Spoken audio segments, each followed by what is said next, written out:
stress. I want you try surviving on the public pace, then you're gonna know but stress. Cause I done fed up, you done fed up, he done fed up, she done fed up, we done fed up, the people fed up. You're hiding corruption inside the cup, look how evil set up.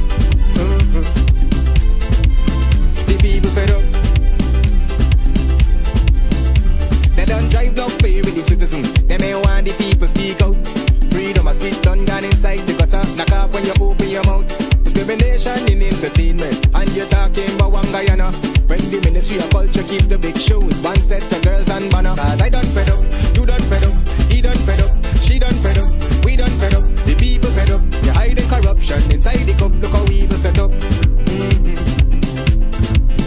The people fed up. Every picture you take and promise you make, everything you do is about clout. Then you come into me for I shake your hand, there's nothing to smile about. Corruption inside every sector, but when it comes to them they send you. Try investigate efficiency, right? Go talk to Barrett and Sue. Cause I done fed up, you done fed up, he done fed up, she done fed up, we done fed up, the people fed up. You're hiding corruption inside the cup, look how evil set up. The people fed up. I done fed up on the dirty water, low pressure, want scream and tell somebody.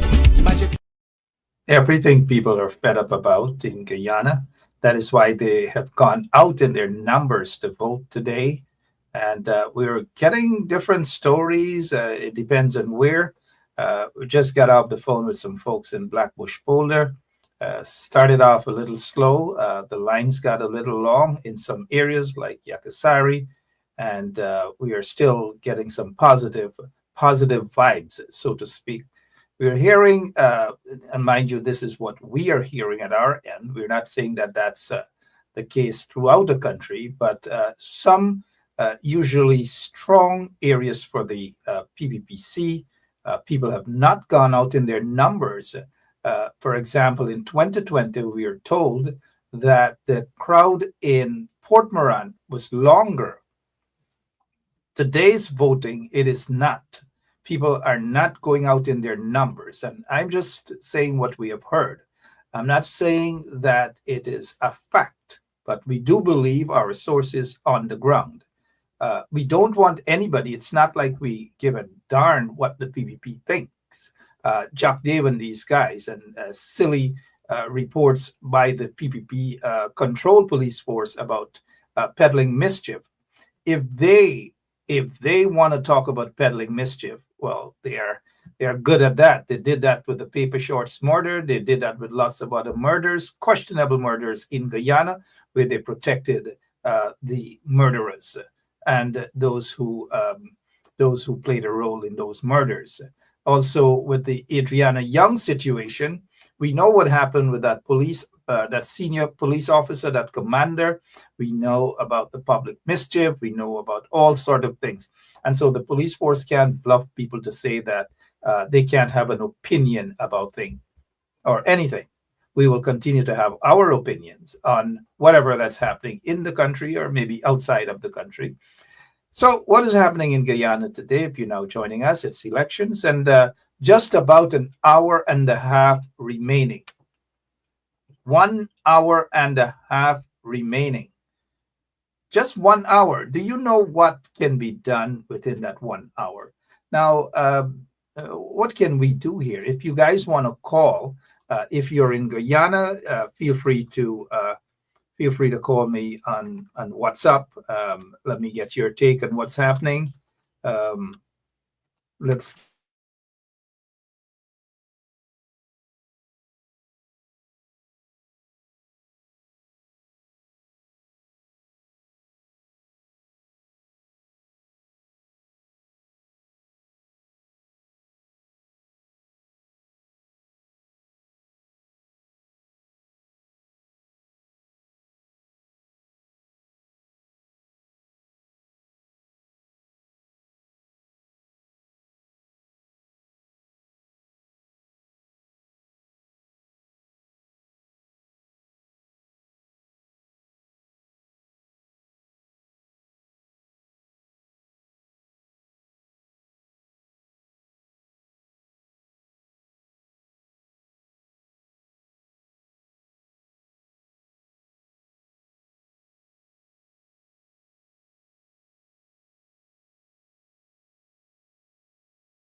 Yeah, the usual thing, the constant blackouts upon blackouts upon blackouts in Guyana.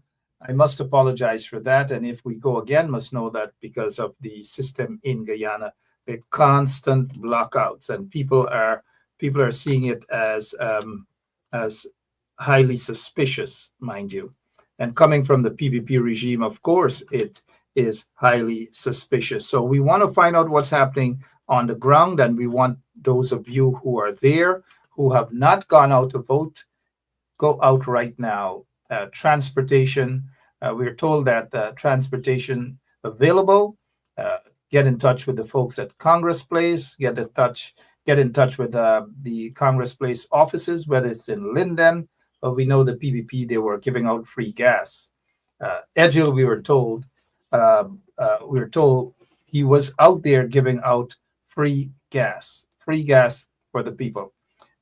After the votes are counted and all the legal votes are counted, and it shows that the PPP has lost the elections and APNU has won, and that's just my opinion, mind you. I'm not making any official declaration here at all. It's just my opinion based on how we are getting our reports. The other thing, we have seen senior police officers of the Guyana Police Force, of course, they seem to be interfering with the process. For example, I've noticed the leader of the opposition and the presidential candidate, Aubrey Norton, and others, whenever they make an objection about how the voting is conducting, especially with folks walking into the voting area and you can't see, you can hardly see them. And what the opposition, what the legitimate opposition, what they have been objecting to is that people must be able, the polling agents, or they should be able to see at least something, some activity. They don't want to see you vote, mind you. And the police should not be interfering with that process. The police, they need those police officers there. They need to shut the hell up. They should intervene whenever there is, whenever it appears that it's heading down a path that it should not.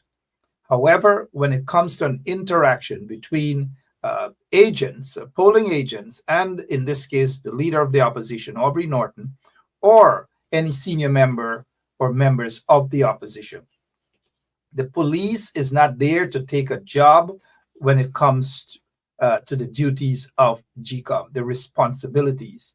And I saw one senior policewoman was just pomposetting herself, as we would say in Guyana. She just needs all of those police ranks who are interfering where they should not interfere. They need to shut the hell up and just observe and stay away from what the law requires. And so what I've been seeing at those polling stations and the injection by some of those senior police officers makes me begin to wonder. All right.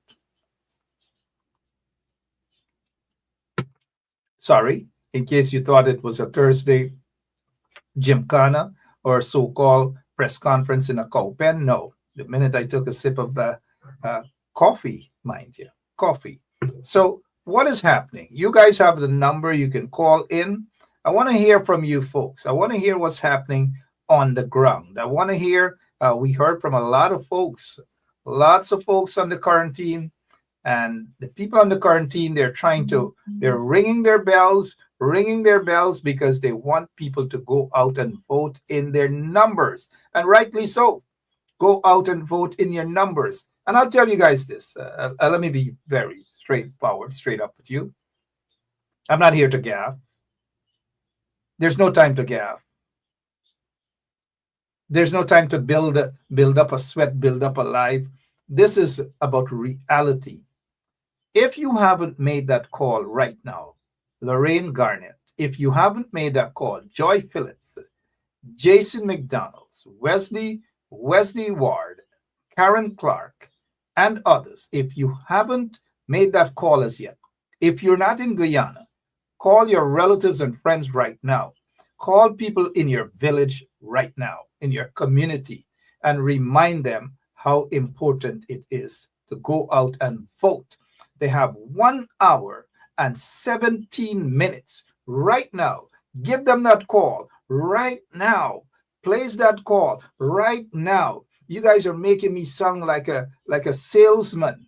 Place that call right now. Well, if I'm a salesman, I am a salesman for good cause. And so I want you guys to go out, call your folks, call them right now. Let them rush down to the polling station where they are registered to vote. Let them go and cast their votes. It is not too late. The other thing, as I said earlier, if you are in the line before polling is closed at 6 p.m., no one, not even any one of those PPP-controlled police officers, can tell you to come off that line. Stand your ground. Stay in the line. Do not come off or come out that line. As long as you are standing there before 6 p.m. If you rush down there late, in case you're probably taking a final talks, or you're just somewhere gaffing, arguing with somebody, and then realize that the time is going so fast, and you reach at the polling station after 6 p.m., do not argue with anybody who tells you that you can't vote. After 6 p.m., that's it. Don't argue. It's your fault. You should have been there earlier. But if you are in the line right now and 6 o'clock comes up and you didn't get a chance to vote, no one can remove you from that line. Stand your ground. Can I get a big yes for that? So hear what? Take this time out right now. Call somebody in Guyana. Lynette Nelson, call someone. Del Anderson, you're watching from the Bank of Berbice. Which bank? They got West Bank, they got East Bank. Which bank, right? But I hope you guys, how many of you guys have voted already? How many? Allison Caesar, all of you. How many of you in Guyana right now voted? If you haven't yet voted, call a Uber. See, my Uber friend is watching. Call a Uber. Guyana may not have Uber, but let's just fancy. Call a taxi for your neighbor. Call a taxi for your friend. Let them go out right now. It's just 1 hour, 15 minutes. 1 hour and 15 minutes. You can do it. You know how much grounds can be covered in 1 hour and 15 minutes? Lots and lots of things can be covered. If you are from Bartica, call that Uber right now. I'll give you a minute. Call that taxi in Bartica and send your relatives out to go and vote. Regardless, if you are watching and you're on the quarantine right now and your neighbor hasn't voted, now if the neighbors say they're voting for the PPP, just leave them home. Don't worry with them. Let them stay home. We're being told that thousands upon thousands of supporters for the PPP are staying home. Right now, they are bottom house. They have bottom house meeting. They're suing. They're begging people to go out and vote and all these things. If they are known PPP supporters and they forget to go out and vote for their party, PPP, don't remind them. Let them stay downstairs. Let them snore. Oops. All right. So you guys already got the message. Let them stay downstairs. Let them snore. Don't wake them up. 6 o'clock is around the corner, right, Peggy Stevenson? All of you guys let me see how many of you. Let's start off with Region 10. Then we'll get to the Uber region, which is Bartica. Uber. How are you? Now, let me ask you this here now. How many of you are watching from Linden, Ituni, Kokwani, and other areas there, Old England and so forth? How many of you have already voted? If you did not go out right now, jump on a bicycle, walk, cross the boat, tell her you're going to pay them later, or something like that. Just go out and vote. What more do you guys want us to say here? What more? You want us to beg?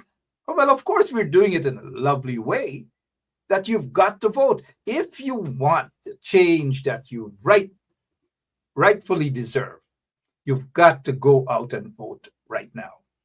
You've got to make this happen. You can't sit at home and suck your teeth.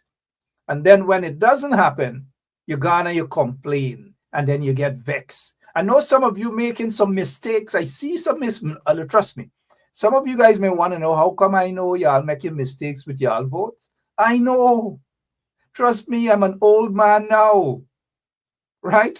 I'm an old man now, Roxanne Bannister. Seems to be the Bannister from Region 3. Who knows? It could be.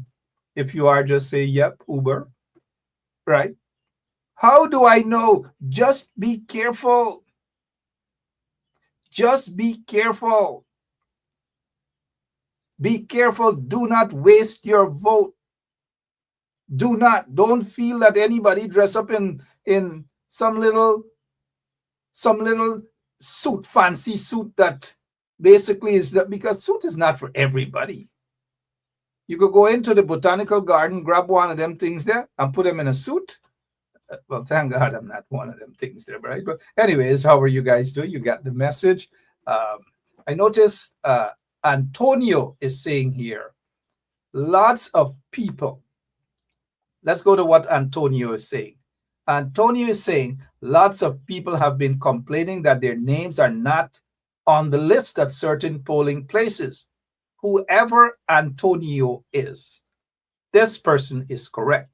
Lots and lots of people have been complaining that their names are, it's not that their names are not on the list. As Antonio is saying here, and Antonio is correct, it's not that their names aren't on the list, it's that their names are on the list, but it's not at the polling station that they are required to vote at.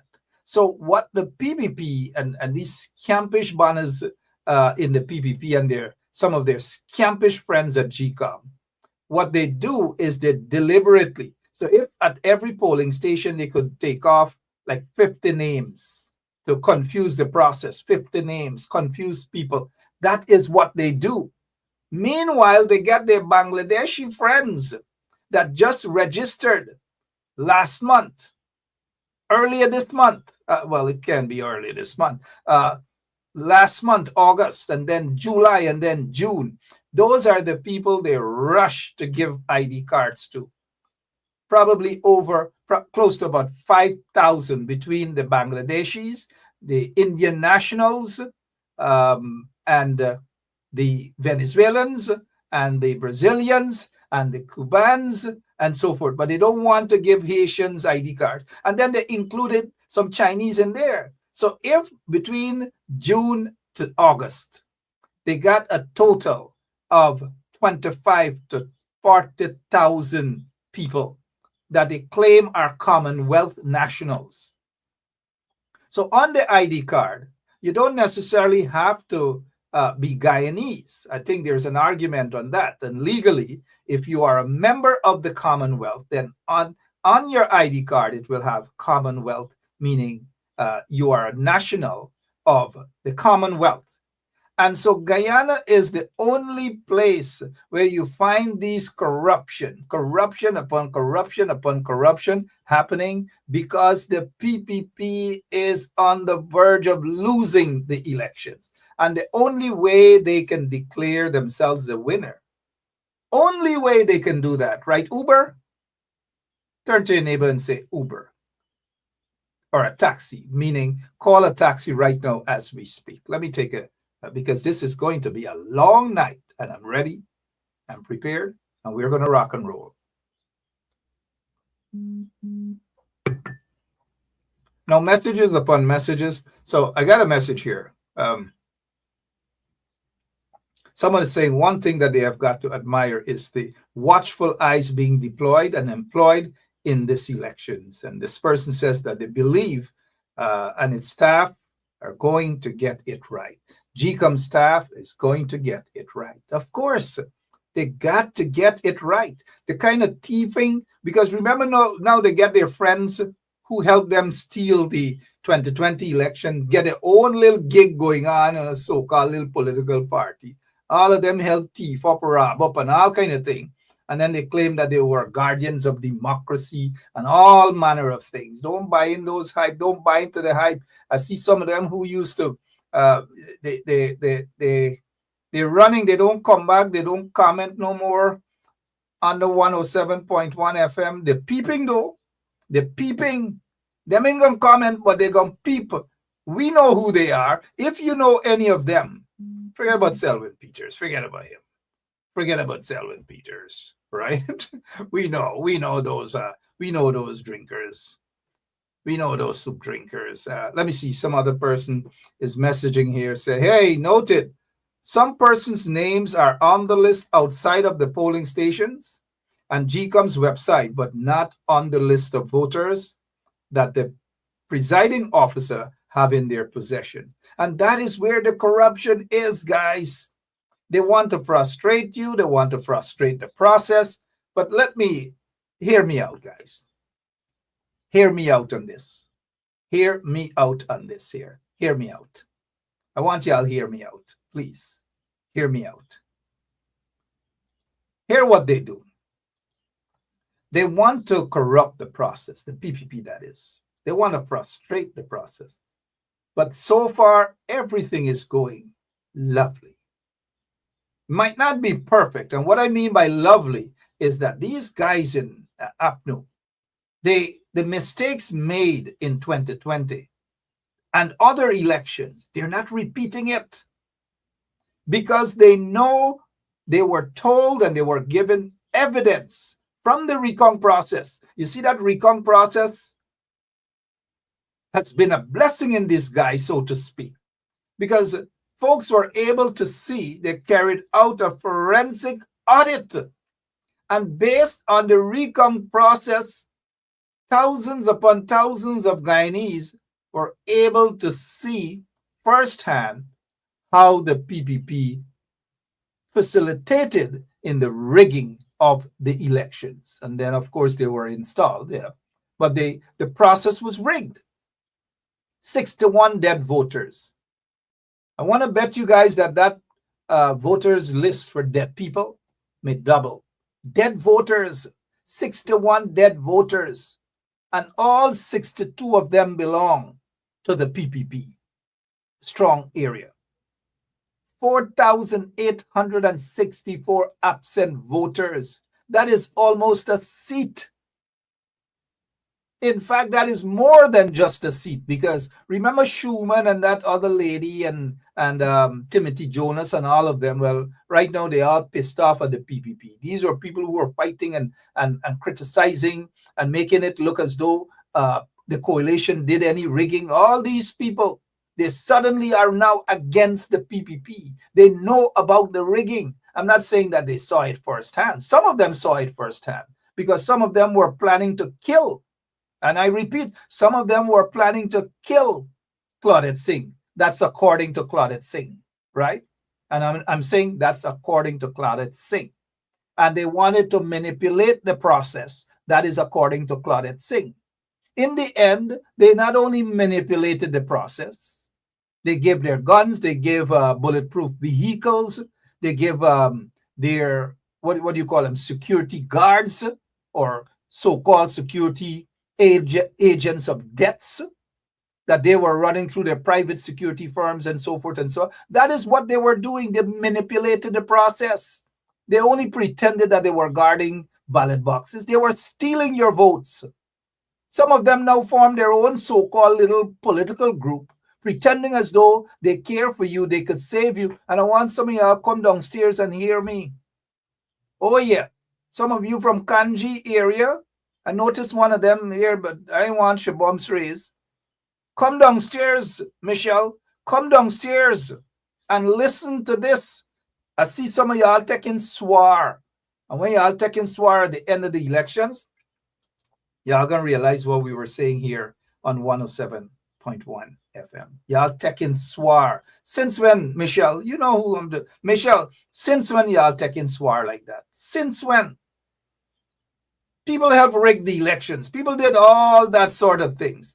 Yanet, don't let me bumps race today, please. We got 1 hour before y'all go out and vote. You telling me what Claudette Singh was me bestie? Huh? Don't raise my bumps right now. But the truth hurts, though, Yanet. The truth hurts. We all thought that Claudette Singh would have been able to do the right thing, right? But she betrayed all of us, every single one of us, and she betrayed Guyana. That is why Guyana is in the mess it's in right now, because she knows what she did. And notice some of them didn't even want to pick a toothpick here. Michelle, she ain't saying nothing, she listening, and she bumps raising because they know they're making the wrong decision by promoting people who don't care about y'all. You think the Mohammeds, whatever their names are, you think them people that? Them? Yuck. Them people that care about you guys? Come downstairs, y'all. Come downstairs. Let me talk to y'all. Share the link, please. It's 5 o'clock. You might as well say it's 5 o'clock now. Can we get some green? Some hearts, some green hearts, not some green hearts. Can we get some green? Can we get some green? Can we get some green? Now, Michelle Lampkin, she's the one. She bumps raised. She said, you were a big supporter of the PPP. Now, hear this myth. Hear this myth. Hear this myth. And that is where education and information comes in. And let me say this. I was never a member of the PPP. I never supported the PPP. I never voted the PPP. Never, ever. You think if that was the case, don't you think the PPP would have loved to brand that and sell it? Now, when you compare that now to say that when Jack Deere was the president and he was young and everybody thought that he would have been doing good for the country, everyone, including yours truly. And yours truly said that he should be given a chance. That was almost 30 years ago. I, Mark Anthony Benchop, and Michelle Lampkin, bumps raised and know I would have catch it. Don't you think of all the people the PPP would have loved to label me that, but they can't. They know they can't. And they wouldn't, because there is no truth to that. Absolutely no truth to that. In fact, I'll tell you guys this here. Even though I said that Jack Deere should have been given a chance, during the time there was no extrajudicial killing, they weren't killing people rampantly, they weren't doing that. And even though I've said that they've offered me millions to work for them, I refused. Even though I said they give me a double house lot, I give it back to them because the process wasn't fair. And so they have nothing on me, no money, no handouts, no nothing, absolutely nothing. So I'm clean as a whistle. So now when they come with this so-called thing that Benchop was a PPP, because there's no way out for them. There is absolutely no way out for them. So I thought I set this record straight because Lampkin's bumps is raising. It's raising, right? Because they don't understand the difference. The difference, you've never seen me in a red t-shirt like James Bond and like Figueroa and these guys. Now, all I said, and I realized 6 months after that it was a big mistake to tell people they should give Jack Deere a chance. Since when saying give Jack Deere a chance then makes anybody a PPP? Anybody. And wouldn't the PPP love to say that? You know, one of the things that they used to be very mindful of me, they used to brand it amongst themselves that don't trust Benchop because he's CIA planted. I don't know what makes me CIA planted. Poor me, right? Poor me. And so Lampkin, don't come to me with that. Don't try to justify your action. And you're entitled to your action. Don't get me wrong. You're entitled to that. You are entitled to that action. Don't get your bumps raised and feel that you're going to do me anything by saying that, oh, I was once a PPP. I was never a PPP, never. The PPP would love to brand it that. They never did. The PPP would love to say that they paid me. They never did. In fact, they offered. And I kept saying this thing for over 2 decades now. They've never challenged me. Never challenged me. So I'm unbought and unsold. Nobody can buy me. Absolutely no one. And I say that proudly. And I'll continue to say that proudly. Now, I'm not a member of any political party, but the PNC has gotten in every elections all of my votes. In 2020, they got the regional vote from me. So don't let your bumps race. Let me go back to Lampkin. Since Lampkin won, here Lampkin, hey, no one can tell me who to support. It's my choice. I'm an independent. Did I say anything? Anyways, let's not get distracted. Lampkin, Michelle is all right. You know, Michelle, they're good people. I don't know why she bumps raising. So, Michelle, what happened, girl? Let me run quick on my Facebook and see if she delete me. Michelle, delete me? Good afternoon to you, Michelle. Michelle, of course you're entitled to vote for whomever you want to vote. That's not the issue, Michelle. So I don't know why your bumps raising someone. Oh, Michelle, don't do me that, man. You know I love you guys. You know the Lampkins family, close to some members of my family. So don't do that, man. Oh, bumps raising up, man. Oh, Lampkin. At least put a heart for me, please. Put a green heart for me, Lampkin. Don't do me that, man. Don't do me that, Lampkin. At least come back on the page and say, I love you, Mark. Come on, Lampkin. Don't you? Your bumps raised just so dry, I want to abuse me. All right. But let's get back on track. 1 hour to go. Paul Fernandez, 1 hour to go. 1 hour to go. Get your people out there. Myrna Saul, all of you guys, get your people out there. Michelle Lampkin, it's not too late to change. Let me leave Michelle alone. Call some people, Michelle, and tell them go out and vote for APNU. You can do it, Michelle. You can do it. Look, Keith Evans just did it. Ingrid Carter just did it. Roberta Ray just did it. Bernadette James did it. Aaliyah Waldron, well, she got back she internet there. Worries in the dance tonight, right? So Aaliyah, hear this here. Aaliyah, go out. Call your folks right now. Aaliyah is saying here, all my people already voted since this morning. All my people. All my people. Lampkin said, all the Lampkins turned blue. Okay. Okay. You know what's up when things turn blue, right? Are you tried there? Are you tried there? Try there, Lampkin. Try there. Lorraine Garnett, let's stay focused, mind you. Call your folks to go out and vote right now if they haven't voted. 1 hour, just under 1 hour more to go. Just under 1 hour more to go. Can we get some green hearts? And this is how they should vote. My opinion, mind you, my opinion, this is how they should vote. People want to know how to vote.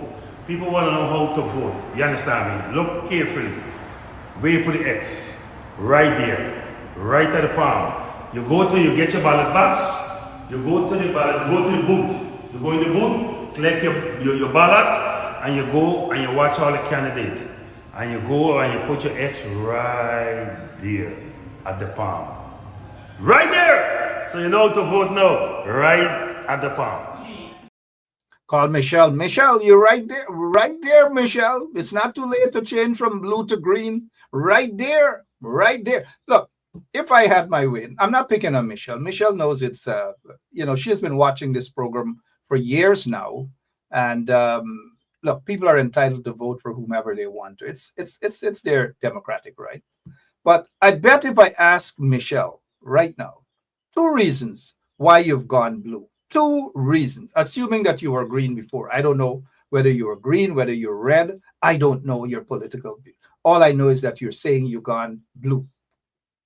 A couple of people gone blue. But why?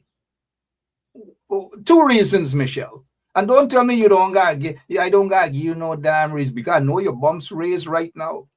That mixed blood in you, that bumps raised right now. If y'all could catch me and cut off my neck right now, y'all would do that. But give 2 reasons. I know you wouldn't do that, Michelle. Your family, good people, and you are a good person too, from what I've heard. But give 2 reasons why you have gone blue. 2 reasons why. Because after the elections, y'all might regret. I'm not saying any personal thing, but 2 reasons. Sometimes I'm a bit of a mischief. I'm sorry about that. Let's leave her alone. Go out. It's just under 1 hour. I am Aubrey Norton, presidential candidate of the Partnership for National Unity. We have the best team in this election campaign. We have the best manifesto with the plans, policies that will take you out of poverty. We will ensure that money is put into your pocket. For those reasons, we urge you to vote APNU. Put your X next to the palm. Ghana needs to grow, so the PPP must go. The only party that can give us a better and brighter future is a Partnership for National Unity. I urge you to put your X next to the palm and enjoy a high quality life. Thank you. That's right. That's right. Desiree Narain. Gosh, how could we stop Desiree Narain? Desiree, thank you so much. Desiree said that her entire family voted. Desiree Narain, how are you? Long time no see, Desiree. Long time. Give my regards to the family. We're seeing all the green, all the green, all the green, all the green, the green upon green. Some people bombs raised. This elections, I don't know, I'm going to lose some friends. They're going to delete me. Some of them don't delete me. A couple of them done deleted me from Facebook, and I cried all day and night when they deleted me. Right? They deleted me because I saw their true colors. Trust me, I saw their true colors. Let's go to the poll. We have someone in Guyana. We don't necessarily have to name who we have, but this is a voter out in Guyana.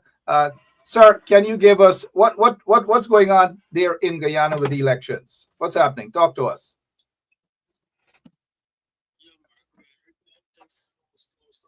Coming out and vote.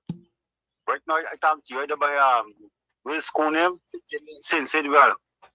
So you're at watch my inbox. Yeah, what's going on? People aren't going out, or they're going out, or it's slow now? Nobody coming out. People coming out. You don't see no line. People are turning out, buddy. You don't see no line, no way you go. The place is dead. It's dead, as in dead as of now, or that was the case? Because since Sidwell side, they got a few folks go out there and vote, right? Correct. So why do you think it's dead? Yeah, normally you see a line and people wrong go vote, and I'm thinking with us, one people coming to vote. Okay. I say this morning. So what was the voting process like since you were there? I know you walked from other places to go there. The youths can come out at all. You already see the youths. And when you say youths, first time voters, young people, I'm sure that's what you talk, because they young people, first time voters, young people, and these things. Yeah. What are you hearing on the ground? One second. From yesterday to now, what have you been hearing in terms of people and their enthusiasm? Well, according to what I hear, that the PP getting come out to power, and they voting PP before votes win or APNU. Nobody been talking about PP. Forget about win. They're talking about APNU. APNU. Right? Yeah, most people in the streets is APNU. Yeah. So and they like the manifesto this way. Okay. And so since Sidwell area is not known to be a predominantly PPP area. Correct. But we're getting good support, but we're getting a crowd like 2015. Well, 2015, what about 2020 crowd? So it was better than today. Or 2020 crowd. That's in Sidwell you're talking about, right? Yeah, by coffee. Yeah, I know where Sin Sidwell is. And so you don't know whether that's the case in other areas, though, correct? Correct. As they say in Guyana, correct is right. Correct is right. But we see a lot of elder people come out with chairs and sticks also to vote. Okay, which is good, which is good. Yeah. Wheelchairs and sticks and so forth, which is good. All right, thank you so much for your time. Appreciate it. Respect. Yeah. All right, that's what's happening on the ground. You just have about 45 minutes more remaining. I noticed they see a Washington field that she could come and pick up fire range and so forth. The distraction, they don't know the history. I just told them what it is. And the distraction, the bombs raised. They're fighting for people who would never fight for them, who probably has never fought for them. But it is their democratic right to waste their vote, in my opinion, on people who don't care about them, never care about them. But again, they see a Washington, oh, it's okay. They see a Washington say, and now he's APNU, as though they know who I voted for all the years. Give me a break. I'm not a James Bond. I'm not a Jermaine Figueroa. I'm not a Patricia Chase. I'm not them. I'm not them. I am not them. So put that in your pipe and smoke it. I'm not them. You have 45 minutes to go. No distraction. The bomb's raising. The bomb's raising. Somebody call coffee. The bomb's raising. So if you haven't yet called your friends to go out and vote, call them and let them go out and vote. Let them go out and vote. Now is the time. Now is the time to go out and vote in your numbers. You still have 45 minutes remaining, and lots can be done in 45 minutes. It can make that difference for APNU. People want to know how to vote. People want to know how to vote. You understand me? Look carefully. Where you put the X, right there, right at the palm. You get your ballot box. You go to the ballot. You go to the booth. You go in the booth, collect your ballot, and you go and you watch all the candidates. And you go and you put your X right there at the palm. Right there! So you know how to vote now. Right at the palm. I am Aubrey Norton, presidential candidate of their Partnership for National Unity. We have the best team in this election campaign. We have the best manifesto with the plans, policies that will take you out of poverty. We will ensure that money is put into your pocket. For those reasons, we urge you to vote APNU. Put your X next to the palm. Ghana needs to grow, so the PPP must go. The only party that can give us a better and brighter future is a Partnership for National Unity. I urge you to put your X next to the palm and enjoy a high quality life. Thank you. Yes, you want to tell me all these years, Mohammed and his father and all of them is a part of PPP that had gone at the PPP office, Freedom House on Rob Street, protecting the PPP from the black people and PNC. And all the time, you there in there, you never see that they ill-treating black people, they killing out black people. You never see this corruption within this party. All the time, you, your family, your uncle, your father, your sister, your mother, everybody supporting this party. Y'all never see that this party is corrupt. Never at no point in time until sanctions start raining down upon you and you expect them to cover you, and they did not cover you. They took away all your gold and diamond license and your business license, your cambio license, and you get upset. And then you started to decide that, you know what, I can run for election to get rid of the sanction, and I can run for election to get back at the people. I am Aubrey Norton, presidential candidate of their Partnership for National Unity. We have the best team in this election campaign. We have the best manifesto with the plans, policies that will take you out of poverty. We will ensure that money is put into your pocket. For those reasons, we urge you to vote APNU. Put your X next to the palm. Ghana needs to grow, so the PPP must go.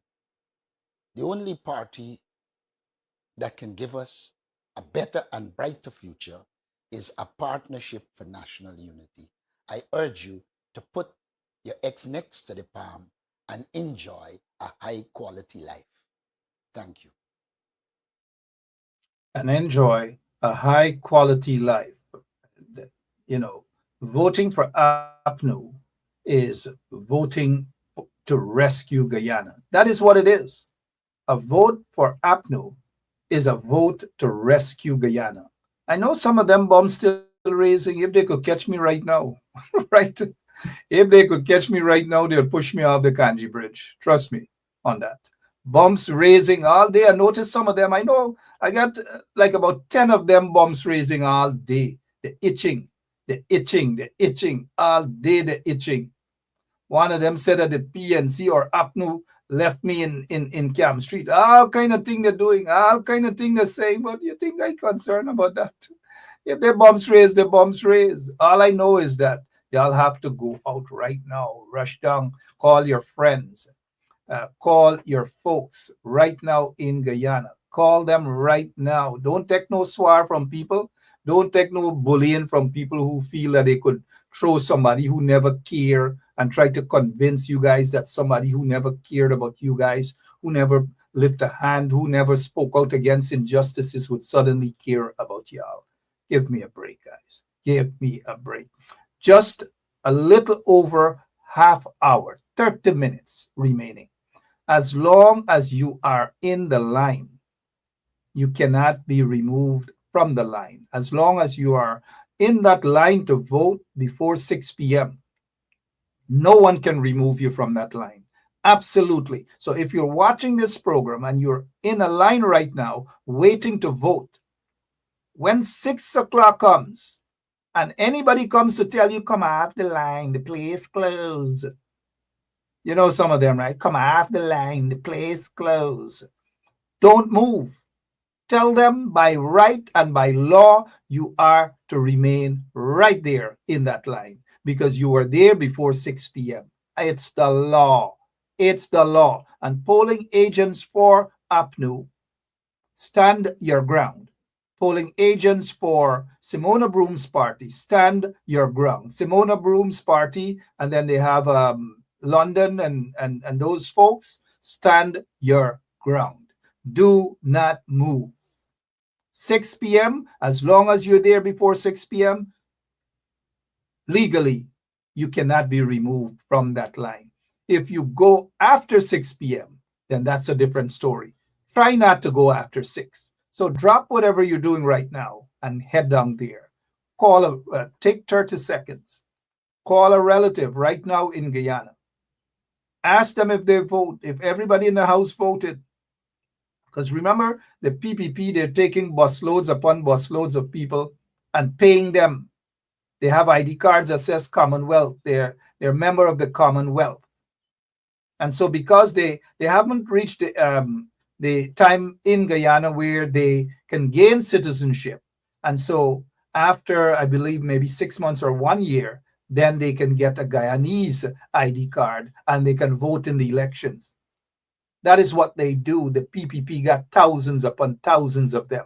And that is how they want to rig the system. So if they feel that they get 50,000 or 60,000 extra votes, then they feel that they're in good standing. So if 30,000 of their people decide to stay home or go somewhere else and vote, maybe for APNU, then the PPP believes that they don't have much to worry about. Why do you think they keep talking about a landslide? If they have never gotten a landslide before, and with all of the problems they have now, all of the problems they have right now in Guyana, what makes them think that they can get a landslide now? Tell me, what makes them think that they can get a landslide now? They have problems with contracts. They have problems with sanctions. A bunch of their people sanctioned. A bunch of them have had their visas revoked. I'm talking about some government officials, some senior police officers, and so forth. Business people who are connected to them. That is what is happening as a result of a corrupt PPP regime. With the billions of dollars of oil wealth, you're telling me that Guyana has to be the way it is? Some of them, because they're no longer getting that sort of benefit, they now bad mouthing and say, oh, the PPP is corrupt. But the Mohammeds, they didn't know that the PPP was corrupt all the time. When they were getting guns and getting billions of dollars of contracts, and they got 83,000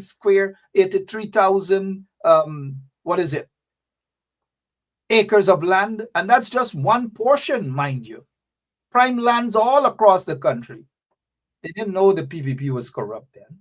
And now suddenly for them, the PPP is corrupt. And they want you guys to believe them. And because people like me not believe, me not follow them people there. Me not follow them people there. I rather follow Savitri Rose. I rather follow Paul Fernandez. I rather follow Robin Robbins. And this may surprise you. I rather follow Janet O'Neill than to follow them people there. You gotta be kidding me. Oh man, you guys got to be kidding me. Let's go straight over to Wayne Caesar.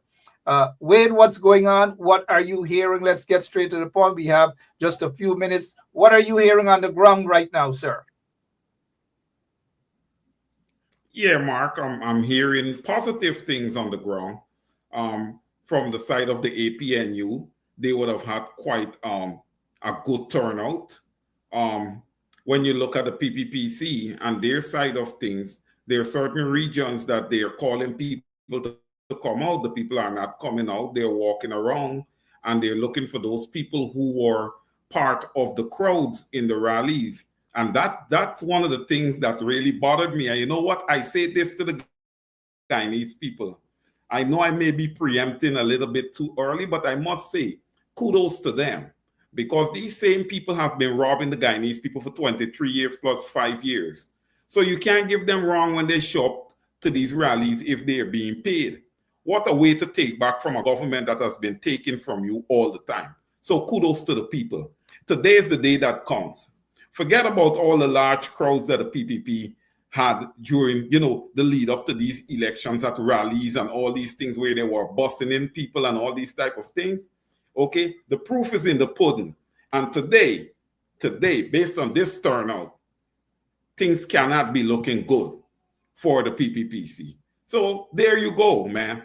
Guyanese people, listen, like I said, I don't want to be too premature, but I have to say kudos to you guys, because based on what I've been hearing and what I've been seeing on the ground, the APNU should be in a very, very good position. And that's not saying that the small parties also, some of them, would have done well. Look, Mark, you have said it. What are you hearing from your community of Plaisance? What's the turnout like in Plaisance?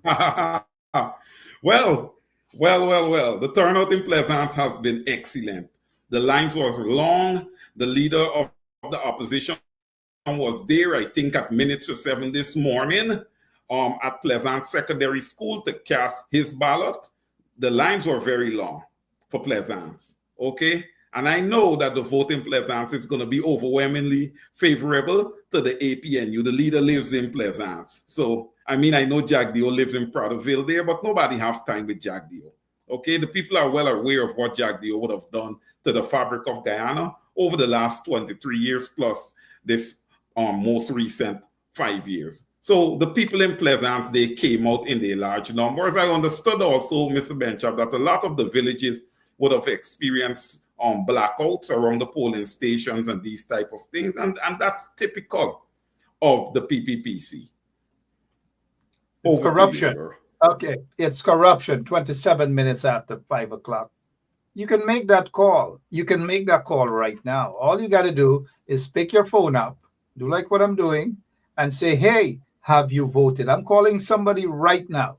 whilst I'm doing that, you guys can call somebody right now too in Guyana. Ask them if they voted, and go a little far, especially if you know the individual, and say that you hope they did the right thing, without letting them know exactly if they did the right thing.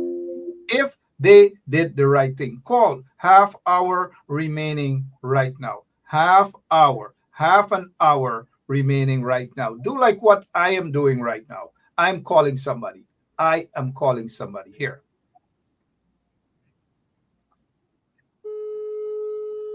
So just like I'm calling someone, you guys can call someone too. It's just about half hour remaining. Hi, good night. How are you, sir? Yep, I'm good, thank you. I have you voted today? Let me repeat. Have you voted today? Have you voted today? If I had voted? You voted. You vote, our man? Yes, buddy. All right, good. Yeah, good, good. That's all. You make a behave a little bit like the madman critic. You vote, or why you vote? What's the mood like? What's the mood like? And I'm having a conversation with you while I'm on air, but you are not on air. I am. What's going on? It's calm. It's calm in Linden right now. But what was it like earlier? What was it like earlier in Linden?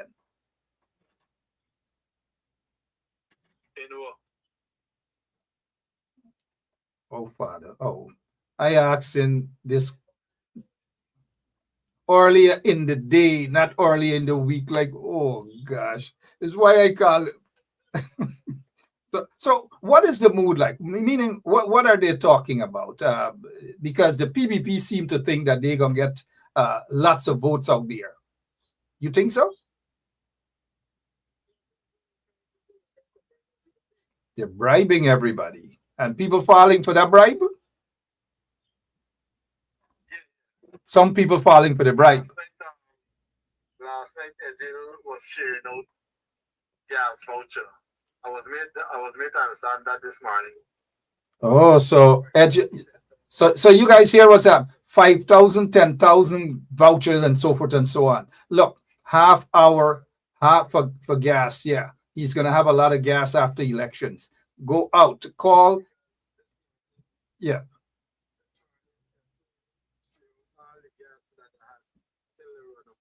So Esso ran out of gas in Linden. They're close. Yeah.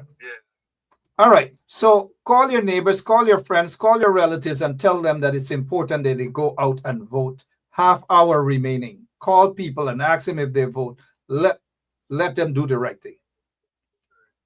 Pardon me? Everybody in your area voted already. Let us hope they voted for the right party. Yeah, got you. Anyways, thanks for voting. Thanks for you and your family for voting. We'll talk later. Thank you. Good. Yeah. So I made my call. You make your call too. You guys will make it. Don't allow little bombs to raise, man. Some people bombs raise and they're thinking out and they're gone. But make that call right now. Half hour remaining. Half an hour remaining. Call your folks right now. Call your folks right now. Okay, Mark. One second. Let me say hello to Mariah Amana Ali. Good night to you, Mariah. Mariah is saying this man just talking nonsense. They have two men here. I am Mark Benshop. Tell me if I'm talking nonsense, or if Wayne Cisse is the one that's talking nonsense. You tell us. There are two of us here. Don't say this man. Who is talking nonsense, Mariah? And if it is me, what have I said that is nonsense? If it is Wayne Caesar, what has he said that is nonsense? Come downstairs. Mariah, come downstairs. And hopefully when you come downstairs, you wouldn't snore. Come downstairs, Mariah. Come downstairs. And now these are the things we can expect, but she just got her 1 minute of fame there. When you were saying something, go ahead, please, sir. Yes, I just have a few people that I need to call. If you don't mind, it's going to be very short, very brief. When you say call, to put them on air, or yes, sir. You are, yes, sir. To just talk about the voting experience, very quick, very short. And they're nice people, right? I got you, Wayne. I'm just teasing you. But 30 minutes, you guys go out, call your friends, let them go out and vote. Call them. No. Yes. Hi. Good afternoon, sir. Good afternoon, sir. You're live on Bench Up Radio 107.1 FM. Quick question for you, sir. Did you vote today? Did you went out and cast your ballot today? Yes, I did. Yes, I did. Okay. Another quick question.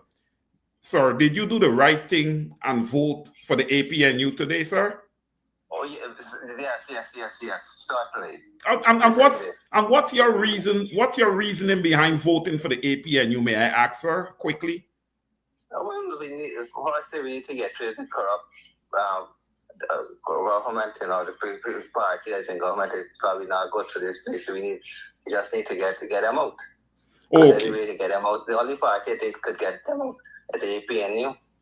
Okay, I think you're uttering the sentiments of everyone currently watching this program right now. Sir, I want to thank you so very much, okay, for coming in this afternoon. Thank you very much, sir. And could you do me a favor? I think we have about half an hour remaining before the polls close. Can you call around and make sure that all of your neighbors would have went out and cast their ballots? Yeah. The few things I think they've probably gone. Most of you are gone. And what was the experience? What was the experience like? Was it simple? Yeah, it was smooth. It was no hiccups, you know. This way I did my thing, you know. Okay. There's no hiccups. It was smooth. Yeah, it was smooth. There's no thing. Like just 5-10 minutes out to the place. Very good. Very good. All right, sir. Thank you so very much. Enjoy the rest of your evening. Thank you. Yeah.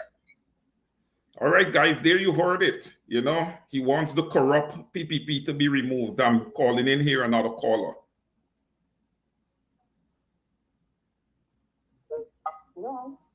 Yes. Hi. Good afternoon, ma'am. You are live on Bench Up Radio 107.1 FM. Quick question for you this afternoon, ma'am. Did you cast your ballot today? Of course I did, since early this morning. Oh, wow. The line only for open. Oh, you were standing online before they were even open. So it appears as if you were overly excited to cast your ballot today. And why is that you are overly excited? If you don't mind giving us some context, please. You're looking for change. You're looking for change. Well, I can see the reasoning behind looking for change. Cost of living through the roof, inflation through the roof. 5 years, you know, with Ghana being the fastest growing economy, all you guys get is $100,000 from your oil patrimony. You know, poor education system, poor medical system. Crime is up. Road accidents is way through the roof. You know, I can see your point, ma'am. I can see your point. Or can you give me any other reasons why you would have voted for the APNU? Before we get into that, folks, it's 36 minutes after 5 o'clock. Go out there and vote. Call your friends, call your neighbors if you haven't voted as yet. 24 minutes makes a heck of a lot of difference. If you are in the line and it's 6 o'clock, do not move from that line. Rush down, go down there, even if you take one person right now to join that line to vote. Do it now. Now is the time to do it. Continue, Wayne. Sorry about that, and sorry about that caller. Go ahead. Yes, no, that's fine, Mark. That is great information. Please, guys, you just heard the utterances of Mr. Mark Benchop there. What am I looking at? 23 minutes remaining before the polls are closed. Your vote is important. If you was in deep thought and you was thinking that you don't want to go out and do it, please, I urge you to go out there and place your ballot. Look, in order to win it, You have to first be in it. Okay? And look, if you're going to win it, you don't want to win it by 1 or 2 seats, man. It must be overwhelmingly. That is how horrible the PPP has been as a government over the past 5 years. All right, caller. Did you call around, to your neighbors around you to make sure that they would have voted? Yes, I did. I'm urging all young people to go out and cast a vote because it is their constitutional right. That is well said. And not that alone. The future of Guyana hangs in the balance with our youth. Well said. Yes. Well said. Do you want to add anything on education? And ma'am, if you don't mind me asking, are you a parent? Do you have children? Yes, I'm a parent. I have one 7-year-old. Okay, and what's your thoughts on the education system, not just at the level that your child is attending school, because in the future as she continues to grow, she's going to go into secondary school, high school, and all the other things. What is your thought? Well, they need to do more. They need to do more when it comes to education and the children. Not only providing meals in the school, but ensure, that, we see the teachers, them protesting for more salary. So. Well said. Our teachers were left hanging. They protest and they fight for that raise and they never gotten it. But you know something? The good thing about it is that change is going to come today. Okay, thank you so much, Call. I appreciate it. Thank you so much. Yep, Wayne, 39, and thanks to that caller, indeed, 39 minutes after 5 o'clock, you've got to go down. Chisel Chill Pepper or Chipper, 68.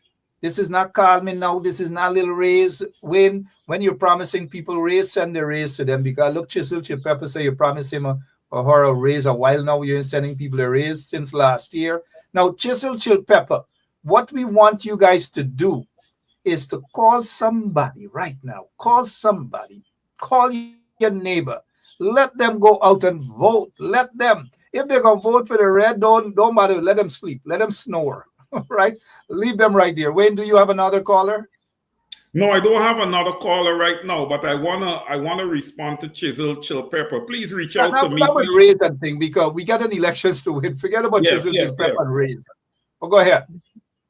Yeah, no, Mark. Look, I'm very, very happy right now. Okay, I'm happy with what I would have seen, and I hope that you guys are optimistic and happy. Now, where should our concerns lie? All right. I don't know if you guys are hearing the same thing that I am hearing. Okay. Hypothetically thinking, okay, 776,000 people would have cast their ballots today. Okay. All right. Why is it that I am hearing that we are going to get results on the 4th of September? Right? Makes no sense. Why does it take so long to tally what I would call, by election standard, a small sample of people? 776,000 people is not a lot of people, guys. All right? The least time that should take is until tomorrow at least. Tomorrow you should be getting results for sure. It should be tonight. Let me be honest. It should be tonight. But allow them the latitude for tomorrow. Let me be very frank. Okay? The PPP, I hope that you guys are not trying to rig these elections, because with the confrontation with Mr. Norton and Miss Susan Rodriguez, okay? That confrontation, it shows who the real riggers are. Okay? It is the opposition that would have been showing where there would have been violations today. It is opposition voters that would have showed up and at times not see their name on the list. Oh, and we had a lot of people complaining also that they showed up and they see their dead grandmother and their dead great-grandmother name on the list right there. Well, that we expected, right? That we expected, since the Chief Justice would have ruled that although you have been dead for 10, 15, 20 years, you're still participating in general and regional elections. Well, PPP, I'm going to say this to you guys. All those ballots, they better be valid. Because I assure you that the APNU has put mechanisms in place that is going to catch you guys wanting. And I believe that investigations should be done on the 2020 elections, although it's past and gone, because I believe that the PPPC should be suspended from contesting elections for at least 2 decades. This is horrible, and we got to set standards in Guyana. It's horrible. But it is 43 minutes after the hour of 5 o'clock, meaning that we have 17 minutes remaining until the polls close. All right? So if you have not cast your vote, please hustle out and get it done. All right? It is important that you participate in your democracy. It's important that you participate in the trajectory of your country. Okay? Right now, Guyana is in a spiral downwards. Your participation can change that trajectory, and the country could start moving in an upward position. Mark, you're muted. Over to you. The people will get into opinions and stuff later on. But what is important now is for them to go down to the polling stations and vote. They will hear all sorts of things afterwards, but the objective is to get them out to go out and vote right now. Right now, it's not too late to switch. It's not too late to switch back. So if you left green and you went over to red and you flirted with blue, it's not too late to switch back. Don't split. Switch back right now. Do it. Just don't allow your bums to raise. Do it. Go right now. Rush. I'm not saying you could switch your vote. Those who already done, do whatever they got, do out of vexation. It's done with. But those of you who have not voted, if you are sitting on the fence, go there right now and vote. I noticed somebody saying blue has no clue. Of course, Mark. Mr. Caesar, what is your take with regards to the process now at Gecom and whether Claudette Singh is going to do what's right and not make that I wouldn't even say blunder, that bad decision in 2020? Are you confident? Optimistically, I'm somewhat optimistic that she would do the correct thing. And Mark, let me jump back a little bit and just go back to the observers, because I think they were going to play an important role in this. But I know people might want to say it has nothing before you're optimistic, speak your mind. Nobody has confidence in Claudette Singh. You're optimistic. No, One second. You pull a pleasant sting there, optimistic, right? She has been a failure. But I get your point. She has been a failure. Let's hope the good Lord manners her, wake her up, right? But let us remind folks again. Sorry, you guys know sometimes I'd be I'm a little theatrics with me here, right? No disrespect, but go down right now, guys. 14 minutes remaining. You can do it. You can do it, guys. Wait and take another minute, make your point, and we will call on people to go down to the polling station. If you are at the polling station right now, whichever polling stations you are, once you are on the line before 6 o'clock, nobody can move you. Over to you, Wayne. Oh, Mark, thank you for that detail there. Once you are on the line, that is so important, because I was going to ask Mark that question. Once you are on the line, if you're eligible, once you're on the line before 6, and he's just made that quite clear, that once you are on the line before 6 p.m. this afternoon, you are entitled to vote. Now, to Miss Claudette Singh. Brothers and sisters, I'm not taking away the fact that Claudette Singh would have failed the Guyanese people. Not just when it comes to the 2020 general and regional elections, but she has failed the Guyanese people over the past 5 years. Okay?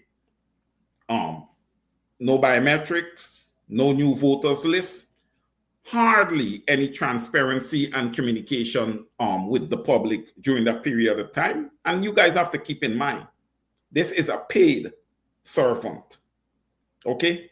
Her job is to serve the Guyanese people and to make sure that there's free and fair elections and that the democratic process works, to perfection or close to perfection.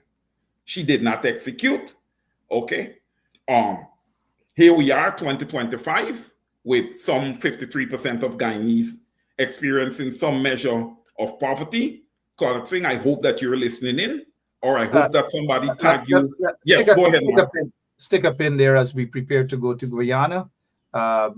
We heard from Trevor Ben earlier, and the PPP folks are complaining. Susan Rodriguez is complaining about Indian voters and all manner of things. It's a bunch of crap that's happening right now. But let's go to Guyana and find out what's happening there. In Safari Primary School, we have 12 polling stations. So it can get confusing. But it is Gecom's job to direct people where to go. And APNU is greeting people at the entrance. That is unlawful. If you are a street captain, you can be outside of the polling place and you have to be 200 yards away. We have no issue with them going outside and doing that. But they were in the compound at the entrance. So you can't avoid it. They're the first people that are greeting you. This morning, the police put them outside because the person who was using the computer had no accreditation. He had a letter as a polling agent. Polling agents are supposed to be in the polling station. She was in the polling place at the entrance with a computer. So we raised an objection. The police evicted everybody. I left, I went about my business. When I came back, the same thing was happening. Supporters per se get a chance to vote. Well, I don't know how many people were turned away when we were not here before. And I don't know who is a supporter and who is not a supporter. That's not the point. The point is that is Gecom's job. When we don't have time to waste, she's complaining. She already knows that thousands of people have not voted for them. You could tell, I could just tell from their body language, I could tell that they know that they have been injured. Nobody wants to hear crap. What we want is 10 minutes right now. You guys have 10 minutes. Go down, go out and vote. Go right now. Right now. Call your friends, call your relatives. Wayne, we don't want to hear. Right now, I'm looking at Susan Rodriguez. I'm looking at straight into the eyes. And you could tell they want to cry. They just want to faint. Because this writing on the wall was not just overnight, It was there for 2-3 years. Jack Dave knew this. So this has nothing to do with Azradine coming in. No, right? Because what Azradine is doing, he's not going after the PPP supporters. He's going after coalition supporters this sneaky way. And some of you were led to believe that he was going to do some damage to the PPP. No. The PPP has done the damage to themselves, and APNU and social media. There were folks who were able to do the damage to the PPP, and now they are suffering that sort of damage that was done to them. So we don't need to listen to Susan Rodriguez. Rush down, guys. Once you are in the line before 6 p.m., no one can remove you from the line. Wayne Caesar? 8 minutes and counting, Mr. Benchop. 8 minutes and counting. Okay, there's 8 minutes remaining for individuals to get online to cast their ballot. In order to win it, you have to be in it. So please, we're encouraging you, if you haven't gone out yet and placed your ballot, to please go out there and place your ballot. Exercise your democratic right and be a part of the decision-making process. Mark, that was well said. And be part of that decision-making process indeed. They've got to be cognizant that the PPP is so corrupt that they will try to do all sort of skullduggery if they see, because remember they rigged through spreadsheets. That's how they like to rig. They rig through the ballot boxes area. They rig at the polling station. And so one of the things that APNU is able to do is they have individuals who are there, and those individuals, based on what we have been seeing and hearing, they are not turning a blind eye. And so I say kudos to those polling agents. Kudos to them. Kudos to those people who have been standing their grounds. Just a few minutes remaining. Let me see what's happening here. A report is coming out saying that happening now, candidate Susan Rodriguez allegedly been implicated in efforts at Sophia Nursery School to direct voters on how to cast their ballots. Now, this is that's an individual who just came on, not via here, but just came on trying to make it look as though it's APNU supporters who are doing that. You see how these vagabonds are. Look, before 5 minutes remaining, 6 minutes remaining, rush down to the polling station. Run as fast as you can. Let's listen to something out of Guyana right now.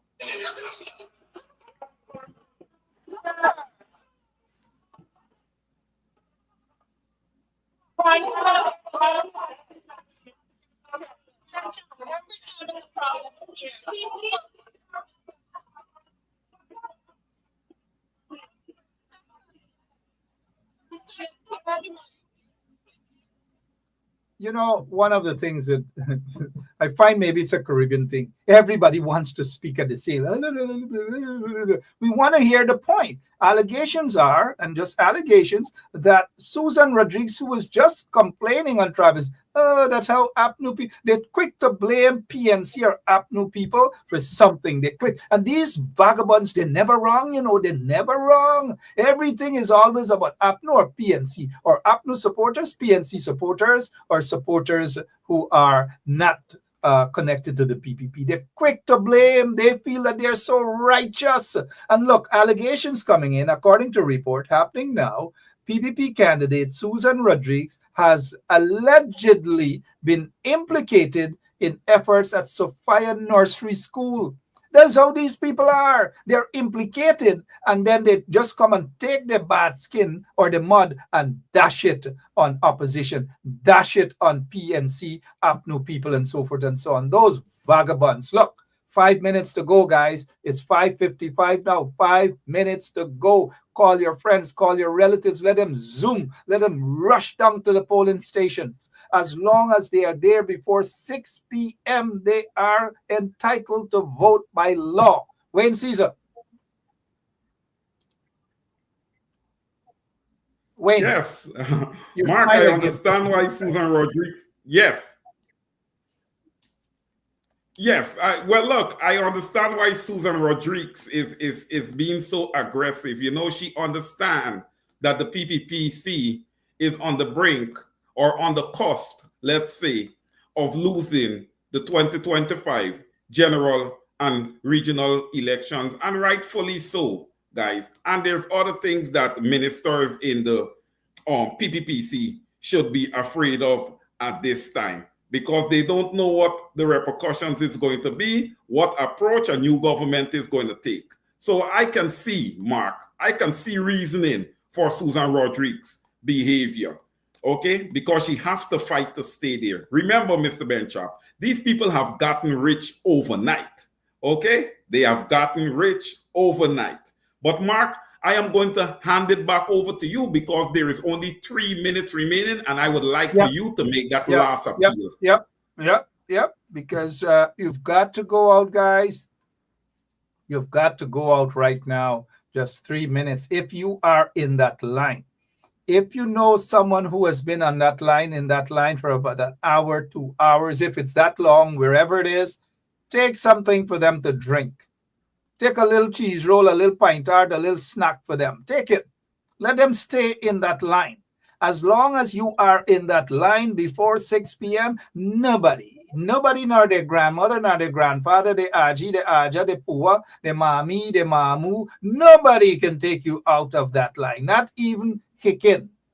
Not even that political, that PPP police commissioner Hicken could take you out of that line.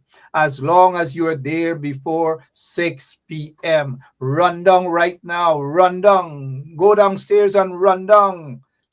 If you're eating, not drinking soup, run down right now. These vagabonds have got to go. Run down. Running down to the polling station right now makes that difference. It makes a heck of a lot of difference. If you live just a couple buildings away from the polling stations and you haven't voted, run down, zoom, run as quickly as possible. Make that difference. The PPP has got to go. They have got to be voted out of office. Enough is enough. Imagine the corruption, the billions of dollars of oil wealth, and you guys got just crumbs, just handouts. And the Susan Rodriguez and these people living lavish lifestyles, all sort of things. And now they are at the polling station creating, according to what we're hearing, creating problems. They're getting diarrhea. All sort of things happening to them right now because they see the writing on the wall. And the recipe for change of government is there. It is huge. And it is pointing in the direction, in my opinion, that APNU stands a darn good chance of forming the next government of Guyana. And the PPP, as long as they see that, they will do everything to block that. They will do everything to stymie the process. Let us hope that they do not start burning things. Let us hope they do not start hurting people, because you know when they do that, they want to blame it on coalition people. They are quick to blame PNC people for things. That is how they have been doing things for over the years, but they have been caught over the years. We have observed, we know what their modus operandi were in those previous elections, and it has not been happening for 2025. They've been caught with their pants down. They've been caught rigging, and in 2025 they can't rig the way that they've been rigging. And so the other way they want to rig is to create over or close to 100,000 new voters. Give them ID cards, whether they're from Bangladesh, whether they're from Venezuela, whether they're from Brazil, whether they're from Cuba. And someone told me that on their way to Guyana, y'all should have seen dozens upon dozens of Spanish people flying, going into Guyana to vote. All these things, that is what they are doing, guys. That is what they have been up to. And we've got to keep an eye out. Polling is closed. Polling is closed. It's closed. It's closed. Polling is closed. You cannot join the line after 6 p.m.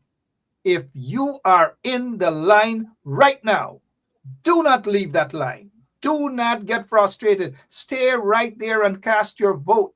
That one vote can make a difference. One single vote can make that difference. Stay in the line. If you are still outside and you're in the line and you're talking to some relative watching this program right now, urge your relative or your friend or whoever it is to stay in that line. Let them not move. 6:01 p.m. where we are. It's 6:01 p.m. in Guyana. All across Guyana, polling stations, voting is closed.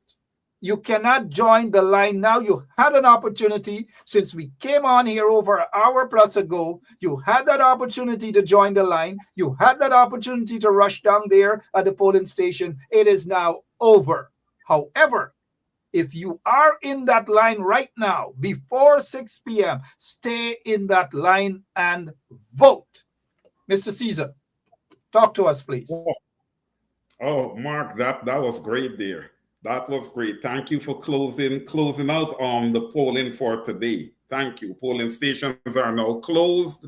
And as Mark would have authored, please stay online and let your vote count. Brothers and sisters, you know what is key after this process? Very, very key. Eyes must always be on those ballot boxes 24/7. The APNU need to make sure that they have all their lists together and everything, all their paperwork together. From what I've been hearing across the board, the polling agents of the APNU would have performed excellent. Let's just sit and wait for the final report to come in on how those polling agents would have performed. I think they would have performed excellent. Listen, from the looks of everything thus far, okay, many members of the PPPC would have stayed home. Okay, would have stayed home. Now, it is incumbent upon the new government, okay, to now be a government for all. All right, this is where we're going to start changing Guyana, right? Cannot be one ethnic group being changed. No, all 6 ethnic groups. Let's make it equitable for everyone. That being said, ladies and gentlemen, I know this may not be the time for this, but I don't believe that the ministers that are currently in government on the side of the PPPC should be allowed to leave Guyana at this point. I believe that they need to all stay put until proper investigations are done. All right? We have got to start setting some real standards in Guyana. All right? And it starts right now with a real government, not a criminal enterprise. A real government that understands their scope and that understands that the scope of work starts with the Guyanese people and ends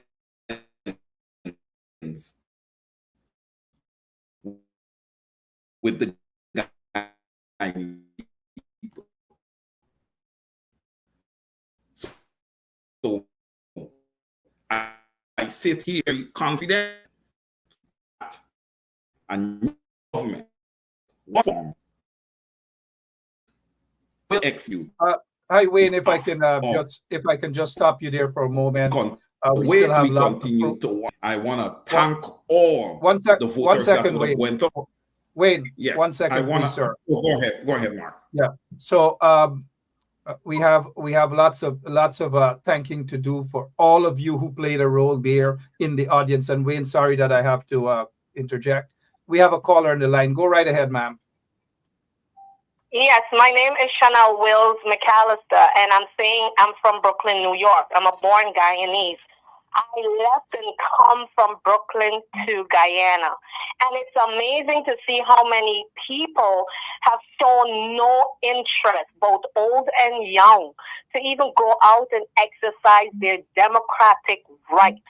And I mean, in Georgetown, where I am, it was literally dead. People were barely going out. And I mean, like, I am here, and normally Georgetown is busy, even when there's like an election time. But one of the things I just wanted to say is that the local government election, for me, it told me already what would have happened in the general time, because a lot of people have stayed home. Many people have stayed home based on fear, and some of them just ignorant. So now it's what, 6:06, and now the polls are closed.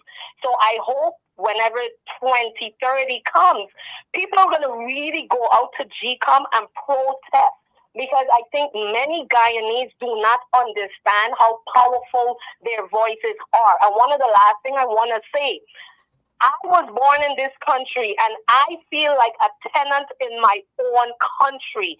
I'm walking down Regent Street, and the amount of Venezuelans, Brazilians, Cubans, and it's like, what in heaven's name? And the Chinese, every corner there is a big Chinese store.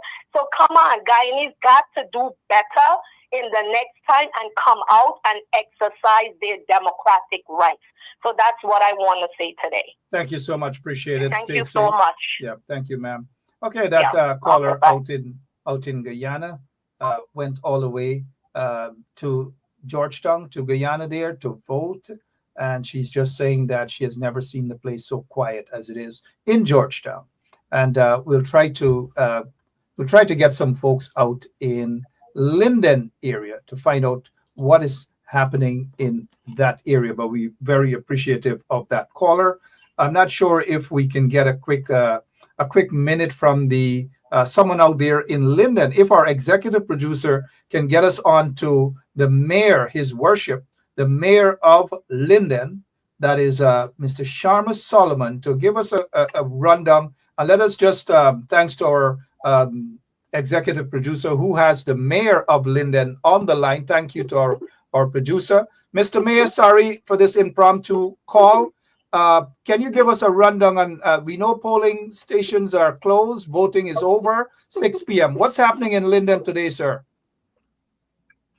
Well, what is happening in Linden is that we are preparing to ensure that we continue to protect the baby.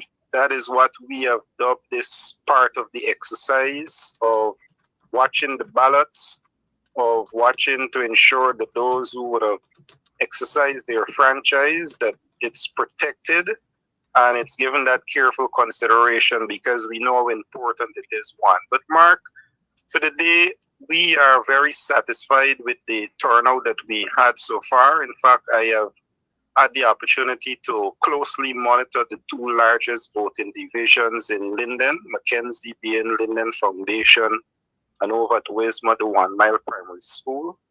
And I'm very encouraged by the turnout we've witnessed at both areas. I can say we've had over 65% of the votes at the point of 5 o'clock that persons have voted at both of those divisions, which is an indicator of the wider turnout in most of the locations. But at the moment, we are putting that to the campaign itself and the message of getting people to understand just how important it is to go out and vote, and just what in particular the APNU was offering. So we believe those things drove people to the polls, along with the general frustration of just 5 years of what the People's Progressive Party would have offered the people of Linden. And we've always said nothing but death and destruction. So let me ask you this in terms of the free gas last night and the free gas voucher and so forth. I was told that the Esso gas station ran out of gas even for today. What's happening, sir? You know, those are the type of desperation tactics. I know we had a football tournament last evening, and we are aware of people giving financial contributions to many of the footballers, spectators, and people who are there supporting. We know this because persons actually, just like with the gas at the service station, persons were there, they collected their fill. But those are the type of desperate activities, and even as we approach the close of poll and beyond, that we have to be very vigilant, as we know that the People's Progressive Party, you know, they say, Mark, when Kawaga slaughter, we do. Absolutely. Wayne, you have a question for the mayor of Linden, sir?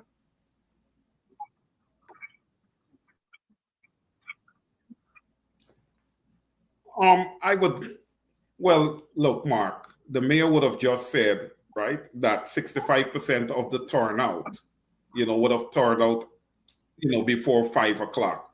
Do you think, His Worship, the Mayor, Mr. Solomon, that the other 25%, the other 35% would have turned out between 5 and 6 o'clock? And what is your overall assessment of what percentage of the people in Linden would have turned out?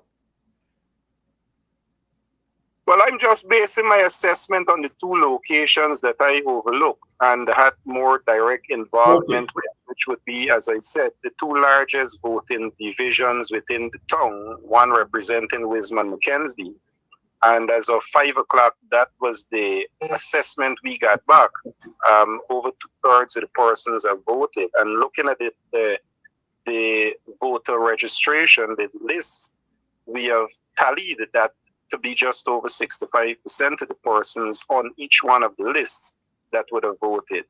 And like I said, the issue about the turnout, we are crediting that to our message that was very targeted, and we know exactly who we were going after. So, for example, as we looked at the polls for today, we traditionally saw our elderly and senior people coming out. as opposed to traditionally we did not see much young people. So I know there are new political parties that played for certain demographics. And I believe that, as you look at the polls, we are satisfied that our campaign strategy actually paid off. So what were you hearing leading up to today's polls, from last night to this morning to now? What were the main concerns coming from voters? In terms of what they saw going to election, or just what going into elections to make them want to go out and vote, especially you mentioned the elderly and the not so elderly and so forth. What were the main things? Linden in itself is a template of PPP marginalization and just the mistreatment of a government that doesn't respect the will of the people. Traditionally, the PPP is aware of how Linden would vote, and you heard that coming out of no less than Jack Dio himself, saying that is like, if you don't give us this vote, then how do you see development? And I think that in itself is an indicator of the treatment, that they have not gotten those votes. We have given them a minority government in 2011. We gave them that. In 2015, we gave them a defeat, and all of those came from Linden. The numbers show that. So I think people in Linden understand over the past 5 years, to live in an island gas economy, to have the richest country in the world title dubbed as your name, to see where growth doesn't necessarily equal development.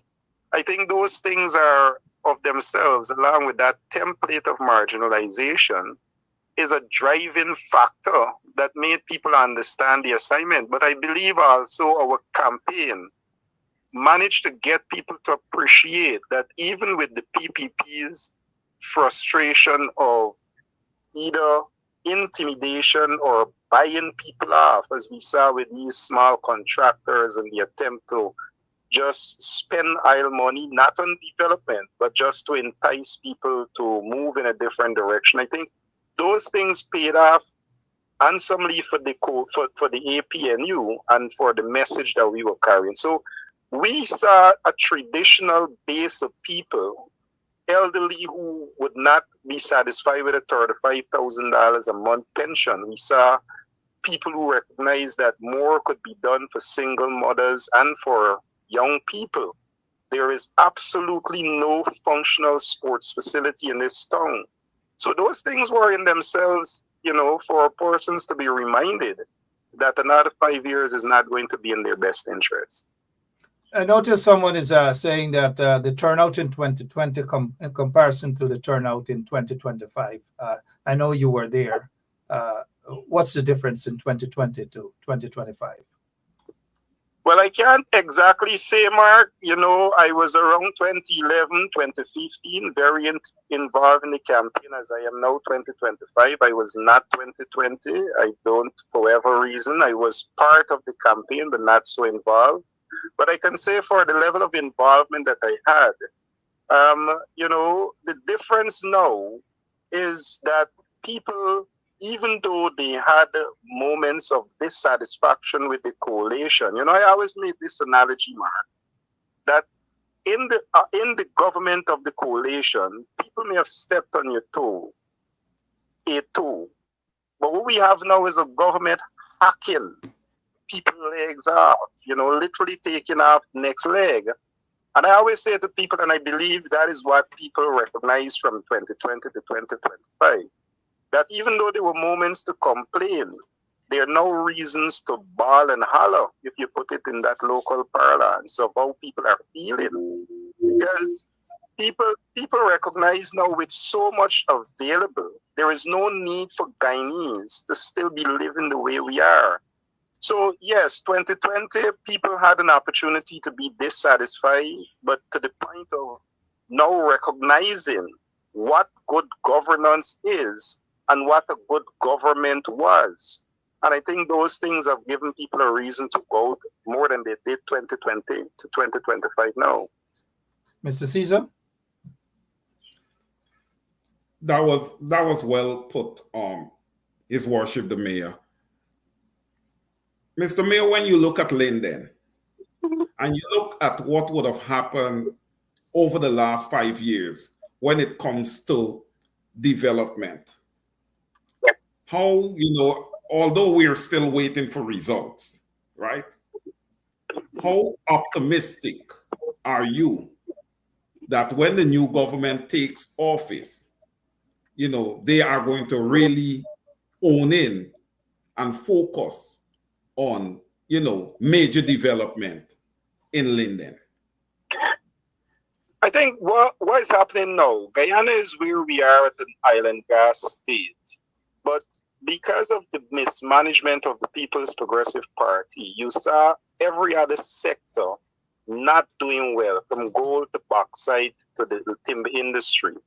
Now, all of those other sectors except sugar comes through or from Region 10. No government from the days of Burnham to now cannot deny that, and cannot deny that Linden, not only geographically, but because of those resource connectivity, and because of its connectivity geographically to 6 other regions, moving the 3 main rivers, that Linden should not be the way it is. And every government understands that, or understood that, with the right infrastructure, with the right development, could see Linden position as the second city in this country where we increase the population but allow for all of those resources that should be developed. Timber, every extractive mineral comes through or from Region 10.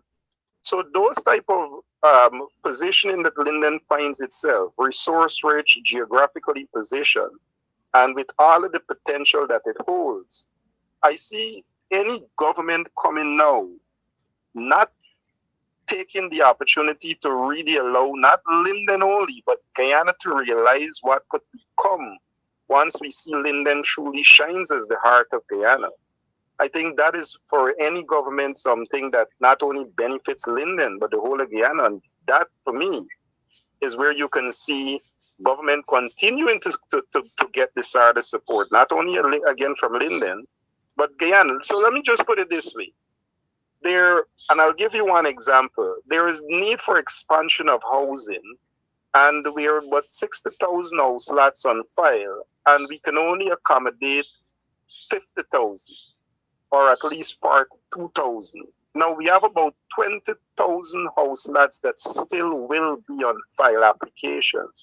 And the only place for expansion outside of Region 3 and 4, before you get into the swamplands, is Region 10 Linden. Either you're coming from Region 3 or 4. So again, not only for those geographical and resource reasons, but even as you look at moving the population and increased growth, Linden, based on all that is there to be done for development, is ripe and ready for that.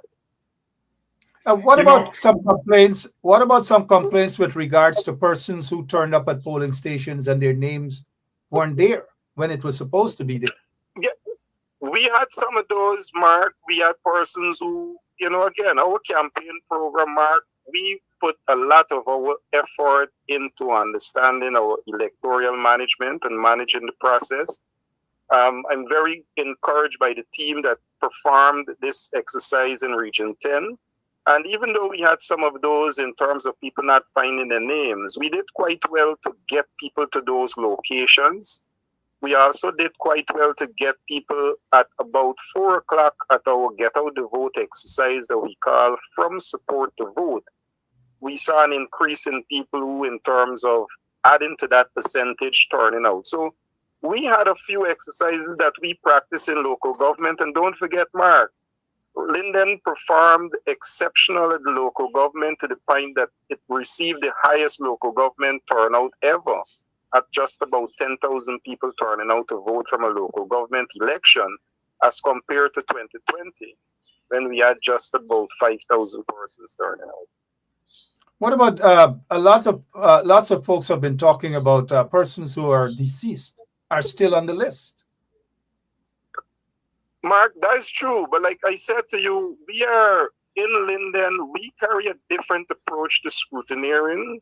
I can tell you, Mark, I'm sitting outside as you speak engaging my 11 agents at the 1 Mile Primary School. I know just like myself, we have supervisors who are looking at every station.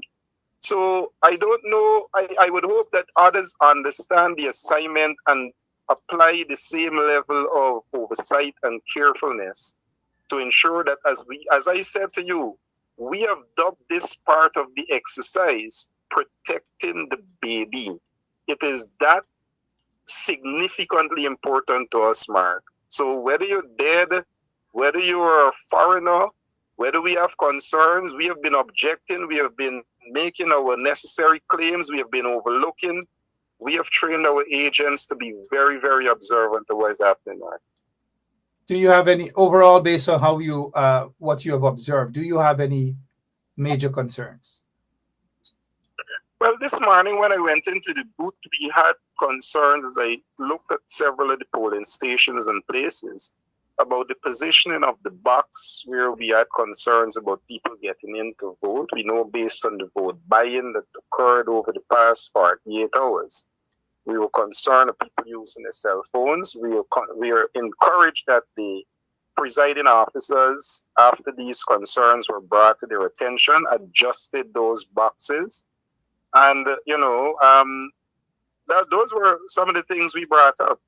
But again, Linden carries a different approach to election, Mark. Very different approach. Wayne, any final question for Mr. Mayor? No, Mark, I just want to thank the mayor for coming on and fielding our questions. Thank you so much, His Worship. Mr. Mayor, quickly though, Mr. Mayor, I know we've dealt with Linden, just Linden. I know you're a man on the ground there in Region 10. Any word from Ituni and Kokwani and other places in terms of the voters' turnout? Yes, I just got some feedback. For example, I just got feedback from 57 and 48 and 57, and up at Great Falls and some of the communities that are reachable by phone.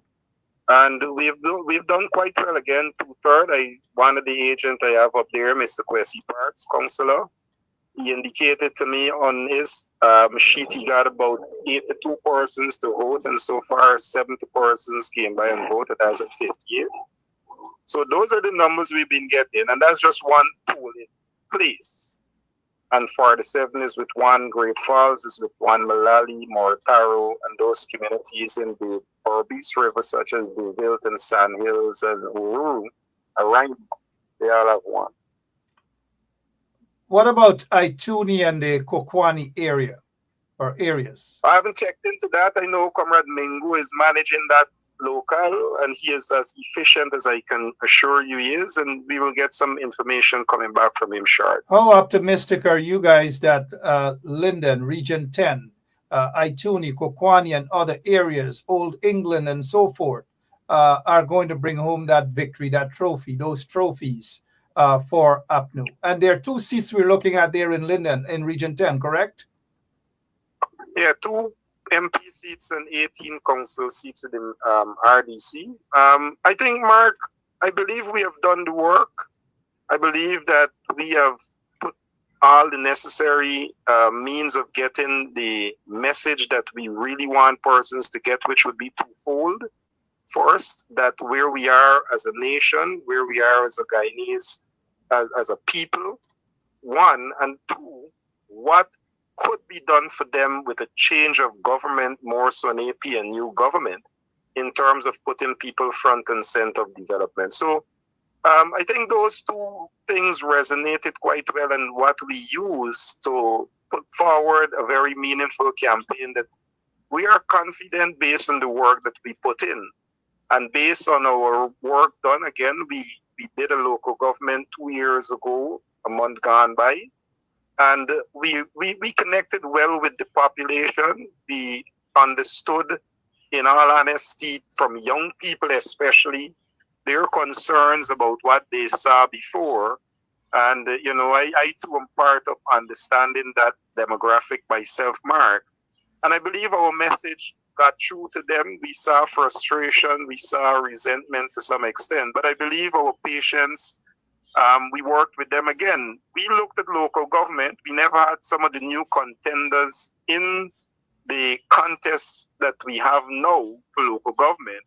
So some of that may have changed some of the way young people are approaching politics. But we are confident in our traditional base. We are very satisfied that we have taken our message not only to them, but to other demographics, and to ensure that others understand what putting people front and center means in terms of a people-centered government. Thank you so much. Appreciate your time, Mr. Mayor. The Mayor of Linden, Sharma Solomon. Appreciate your time, sir. God bless. All right, thanks, Mark, and Wayne. Y'all have a blessed one. Yep, and thanks to the mayor and his team out there in Linden for the job that they've been doing there. Job well done. Job well done. All right. So what else? What else can we? Let me see. I'm looking at some of your comments as we stay focused and don't just run with rumors. Let's wait on official results from credible people. Credible people. Don't run with just little blah, blah, blah thing, guys. Nope. Calm yourself down. Calm yourself down. Wayne, what are you hearing? Polling stations are closed. What's happening in Plaisance, your area? Anything from there? Well, Mark, last news that I would have gotten on the ground from Plaisance is, that the people of Plaisance would have voted overwhelmingly for the APNU. And I am not surprised by that at all. That's kind of like what I was explaining. And look, when you analyze the whole process that led up to today, one thing I would have always uttered is that once the APNU would have stayed on message, they will be victorious, because their message was very strong, it was factual, and it would have resonated with the people of Guyana.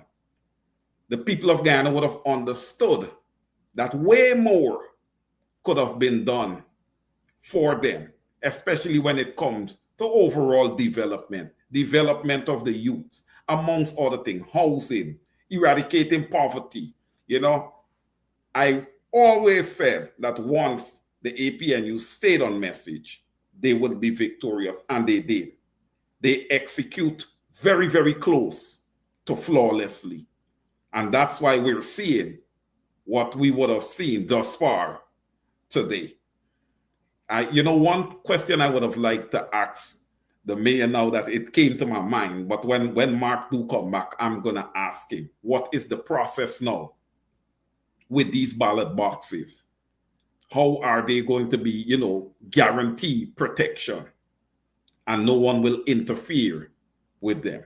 I know the parties are going to have their lists, or what they call them, SOPs, right?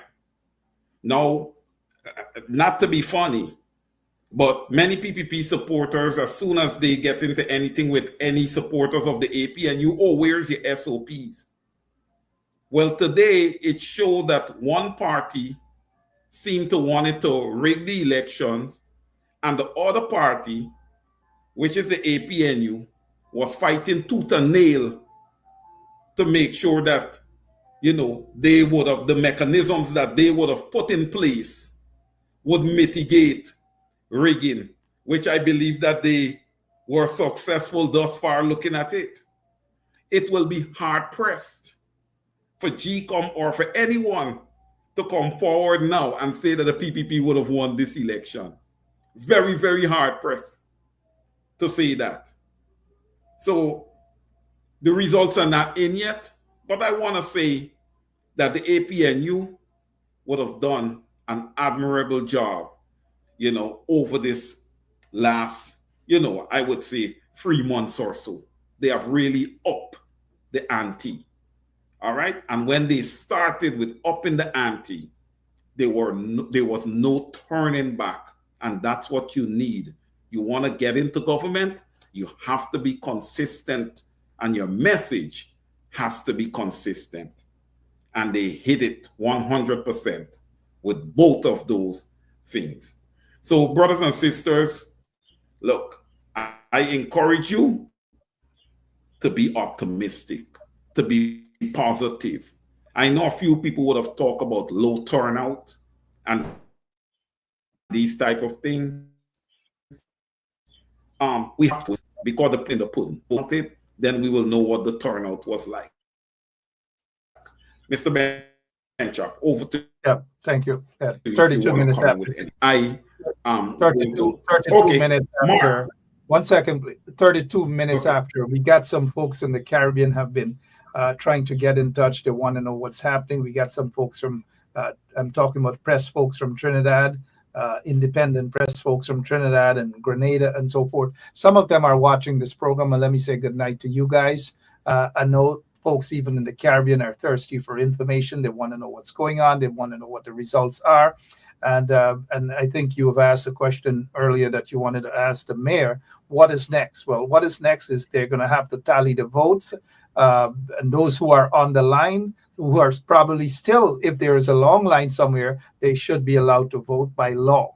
And so once that is done, they will start now tally the votes. The vote comes. They will open the box and they will start pull out the first vote. They will say APNU, APNU, APNU. And if one of the smaller parties, maybe Nigel London or maybe Simona Brooms get a little something, they may say Simona Brooms or whichever other party. And so that is how they will tally. Now, when they look at a particular vote, and if the X is not where it's supposed to be, then it can be considered spoil vote. Spoil vote. And in the past, how the PPP were able to rig the system, cheat the system, votes that were not supposed to be, I repeat, votes that were not supposed to be, sorry, votes, I just was reading something from Gecom, so we're trying to multitask all over the place. Votes that were not supposed to be counted, the Elections Commission chairman, Claudette Singh, said that as long as they can interpret the intent of a voter. Now, if the law says, according to Gecom's law, if it says there's a specific way that a voter, an elector, should vote, if they do not comply with that, they now cannot interpret the intention of the voter. A spoil vote is a spoil vote. But a lot of those spoil votes went in favor of the PPP. And so it is my opinion that Gecom's chairman ruled in favor in order to accommodate those spoiled ballots. So as they are counting the votes right now, they will pull out the first, those who voted, they put their ballot in that box. They're now going to open the box. The polling agents for the various parties will now have to keep a keen eye. This is where you do not use the bathroom. If you want to urinate, just urinate on yourself. As they say in Guyana, pee yourself. Forgive me, guys, for being as blunt as that. Just stay right there. Do not go anywhere. If you want to do whatever, do it right there. Because if you don't do it right there, the PPP is going to do it on the entire nation again. Do it right there while they count the ballots, while they count the votes. Do not leave. Do not go to the bathroom. Do not go outside to hawk to. Do not go outside to take a phone call, whatever. Stay right there and observe. You've got to do it. Stay right there and observe. Otherwise, you can't eat your dinner. So they are going to start pulling the votes out of the ballot boxes, and they're going to count these votes now. And that is where they have a tally sheet. But how the PPP were able to rig practically all of the elections was they had their own spreadsheets, and they manipulated their spreadsheets in order to give a different result, to make the results appear as though, and if you check on their website, they may start tallying their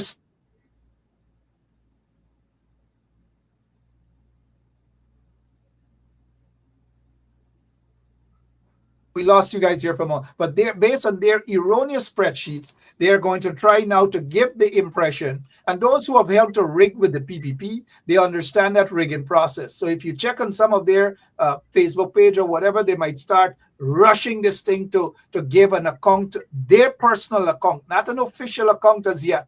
And you've got to be careful with that, an official account. So when they start to count now, while they're counting, their polling agent is going to message quickly to one of them, maybe one of them in the PPP, and say, at X region polling station, this party is leading.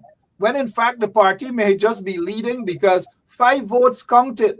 And out of that 5 votes, they're leading by 1.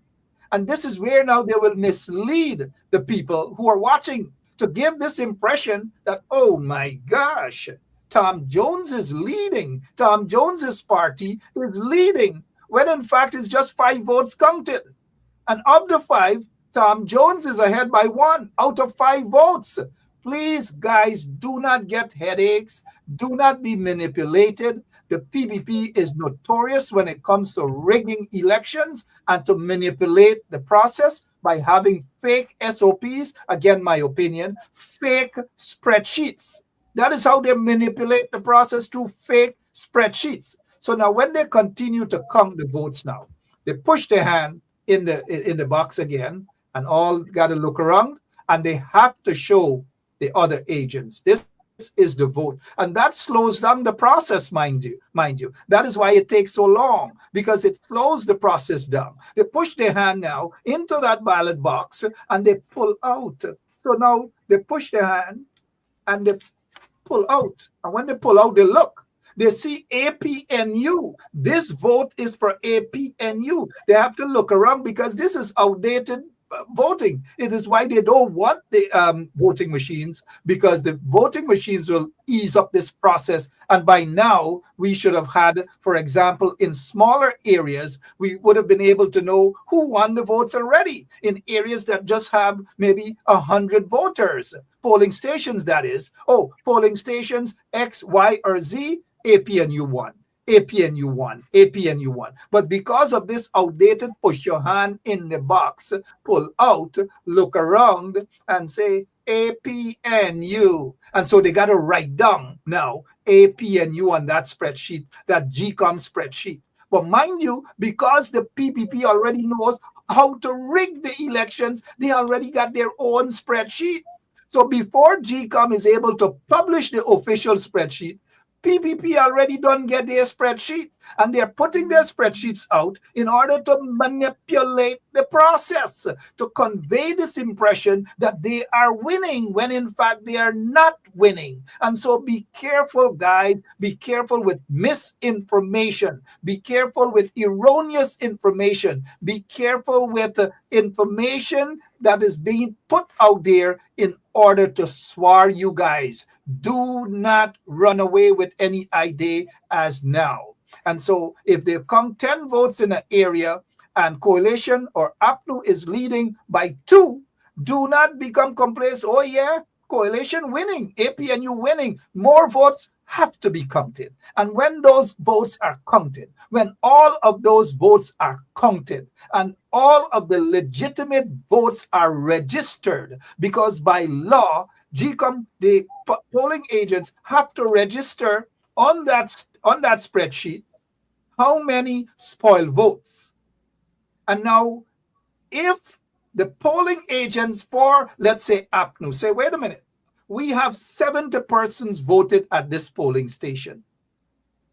How come you're saying 20 of those votes for APNU are spoiled votes? By law and by right, the agent representing APNU can say, I need to take a second look. And a second look would be able to say, well, wait a minute. 20 votes are not spoiled votes. Why did you put those votes down as spoiled votes? Or why did you determine, why were you able, what determination you made in concluding that this is spoiled vote? This is not spoiled vote. Because if this is spoiled vote, how come you put the same as a legal vote for the PPP and you're putting it for spoiled vote for APNU? Something is wrong there. Now, let me say this to Mahendra Chand. Get off. I know your bumps is raising. Just get up. You guys are like little girls. Y'all can't take the truth. Y'all bumps raised. Y'all getting jittery right now. I know y'all are getting jittery because y'all know y'all are on the verge of losing the damn elections and bumps raising. Y'all gonna get ticklish. Y'all gonna, all manner of things y'all gonna want to do. Now, hey, we get toilet paper. We get lots and lots of toilet paper to give to you guys. We know y'all are crying. We know y'all are jittery right now, but we're not going to be distracted. Now, back to the counting, Mr. Caesar and others who are watching. And we want to give you guys reality, right? We're not here to gaffe. This is what's happening right now. They're back. As we speak, one of the polling agents, they're pushing their hands right now in the ballot box. They're pulling out a vote. Apno. They got to write down Apno. They gone back again, pull out another vote. Apno. They got to write down Apno. They go back in, they pull out another Apno, Apno, Apno. And then maybe if PPP lucky to get one vote in Linden, that's Jormin Figueroa, because we know Jormin is the only one who voted for the PPP. They can't win. The people in Linden don't love Jormin for his political stand. No. And so one vote in Linden from Jormin Figueroa. And that is the process. That is the process. They go through the process. That is why it's important, Mr. Caesar and others, that when you vote, and those who have voted, you got to put your X properly. You can't put it on the palm. You can't put it there on APNU sign, the logo. You can't put it. You got to put it in that empty box next to APNU. If it is outside of that box, it is considered spoiled vote. And by law, it ought to be considered spoiled vote. But in the 2020 elections, poor Claudette Singh, because she was so desperate to give the elections to the PPP, that she said, well, the court gives Gecom, or based on my recollection, gave Gecom the authority to interpret the intent of the voter. And so even though it wasn't properly done, the voting, the X wasn't where it was supposed to be, but it was next to, or it was in the box where the palm is, or it was in the box where you see A, P, N, U there, it was in the box, or they just tick off A, P, N, U, or tick off on the palm.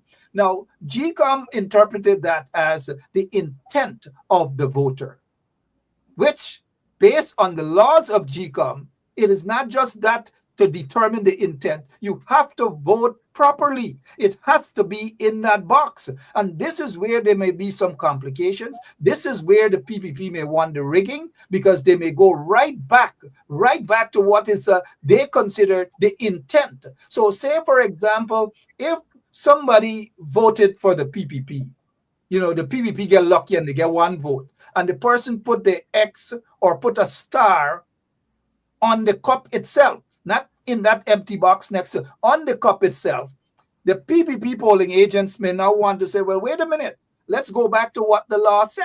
Let's go back to what the ruling was in 2020 to say now the intent of the voter was to vote for exactly where they tick off, even though they didn't tick off appropriately. And so there is where we may run into some problems. The intent may come back and become a major issue when it comes to tallying the votes, when it comes to the determination of what is an invalid vote or spoil vote, a spoil ballot. So that is what's happening right now. They are going to go through all of the different regions, all of the areas, like take, for example, all of the areas of Region 4. Region 4 has close to, or a little over 200,000 voters, I believe. And somebody can correct me. And that is why the big trophy is Region 4. All eyes are on Region 4. The PPP hasn't won Region 4 in years. And I doubt that they are going to ever win Region 4. Take, for example, the Marara, Mahaika, or the Mobilisa, La Valette area. And these places, they have a total, and mind you, they have a total of couple thousand votes, I believe, couple thousand votes in all of the areas. And so they are going to, let's go to Mobilisa, division number 411111. That's their division. And whatever amount of votes that they have in that polling station, then those votes would have already been tallied and they have to be properly signed off. If they are not properly signed off by all of the polling agents, then there will be issues. So at the end of the day, as they sign off, officially signed off, the polling agents from the political parties agree and they know that those votes have been properly counted, then they will be transmitted to Gecom. As they're transmitted, as they are transmitted to Gecom, Gecom will now review and make that official tally.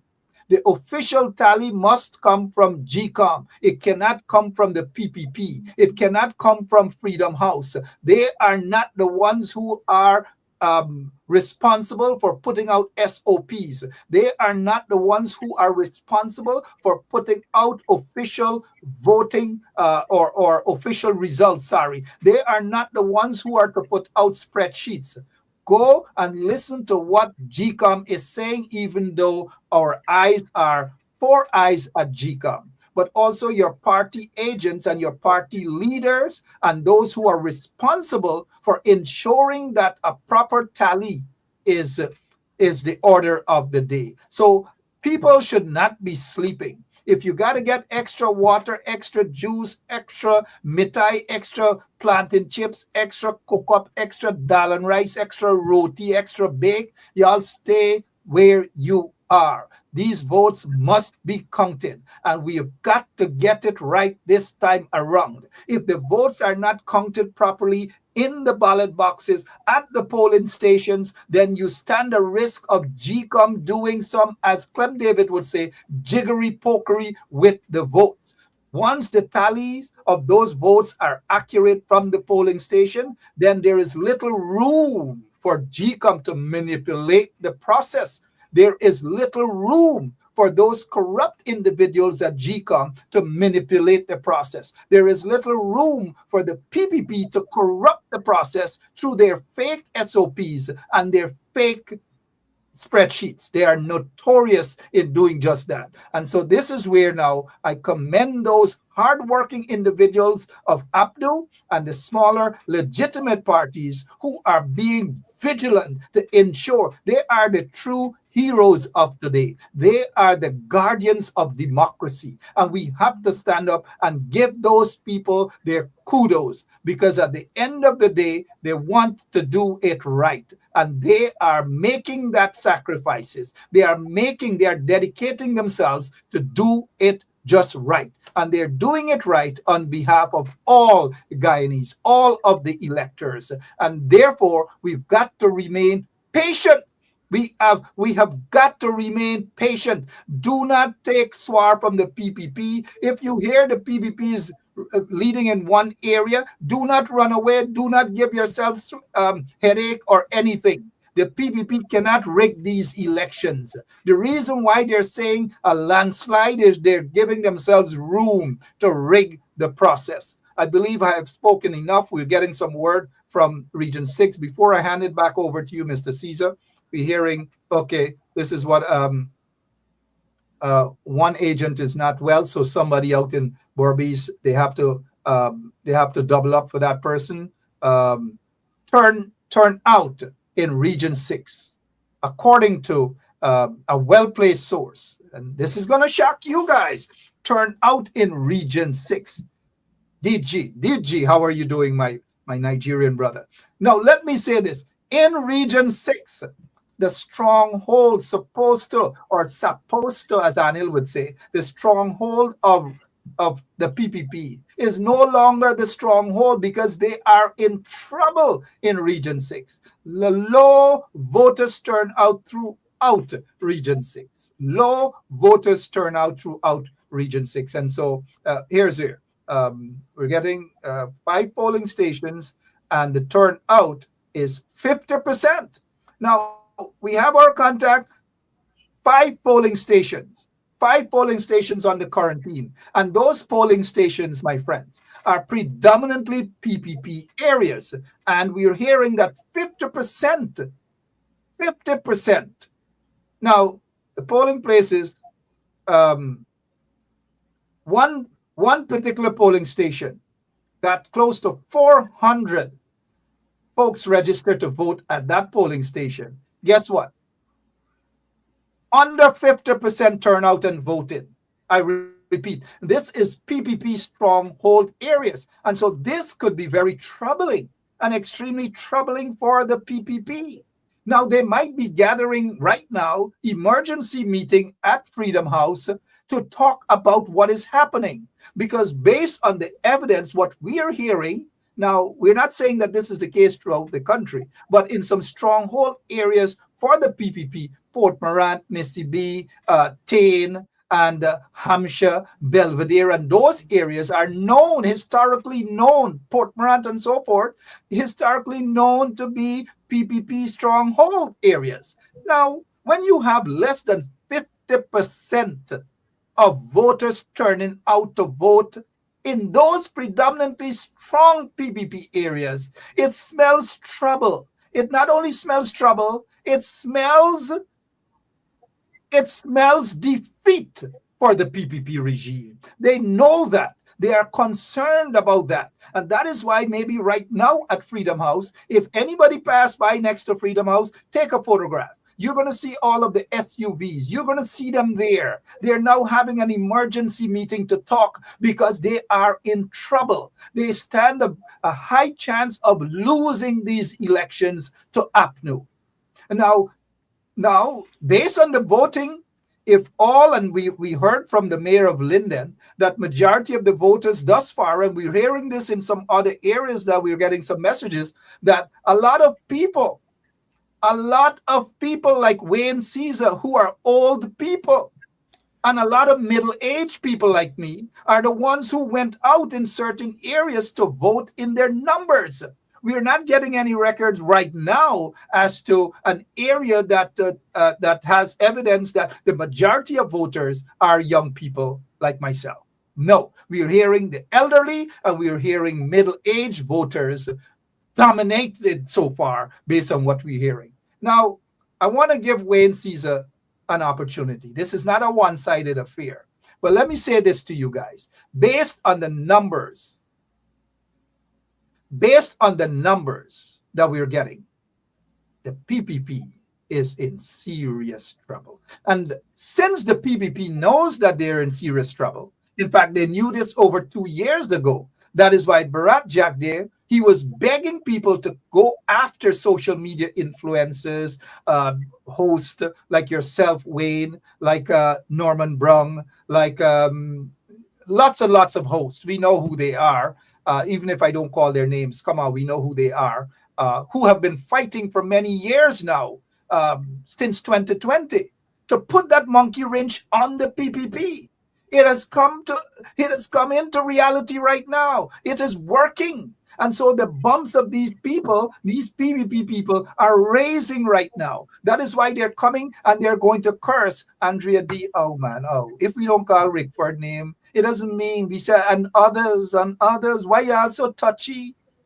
Oh, gosh, Andrea D. It's like nobody come between you and your Ricky, eh? All right, good. If it pleases you, Rickford Burke too.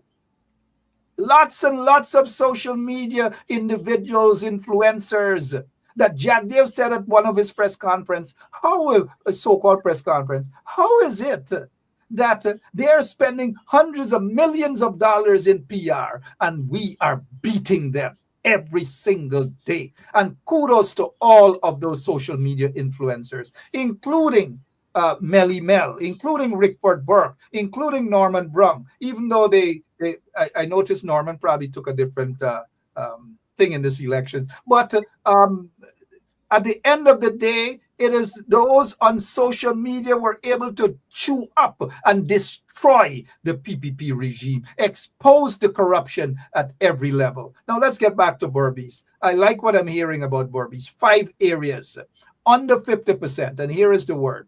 It could be 2 things. That the list bloated.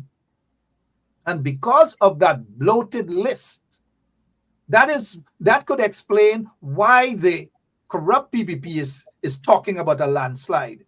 They are only depending on a bloated list. This is why APNU, the coalition folks, have to be serious. They've got to be concerned. We are seeing it right now. They are being aggressive, and kudos to APNU for being aggressive. You guys on social media have to play a role in this aggression as well, and not allow the PPP to steal these elections as they did in 2020. They never showed their SOPs.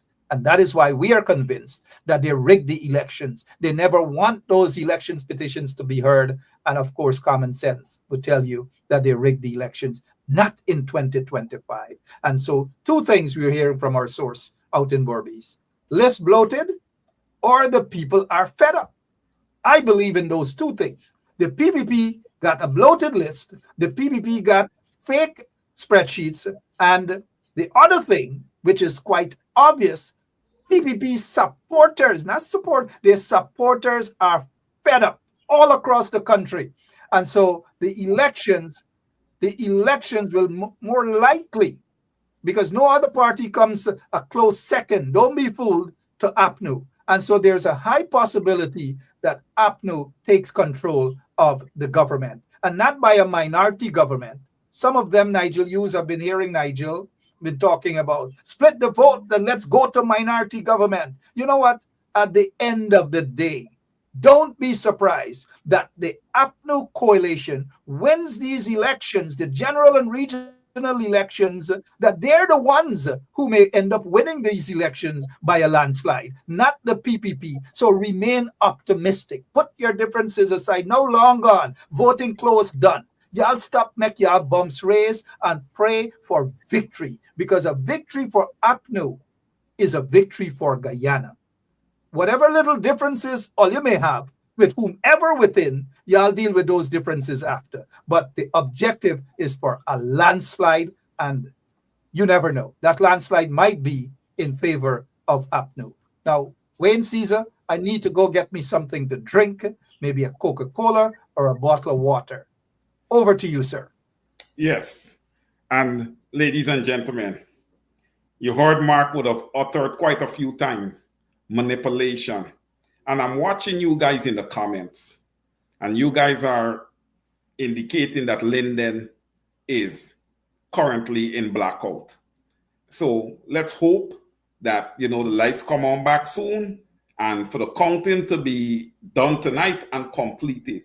Not for our agents to have to go anywhere or anything, and these people get to do anything, funky with those boxes. Okay, so let's hope that the power comes back on in Linden. As far as it goes with, Mark also talked about spoil votes.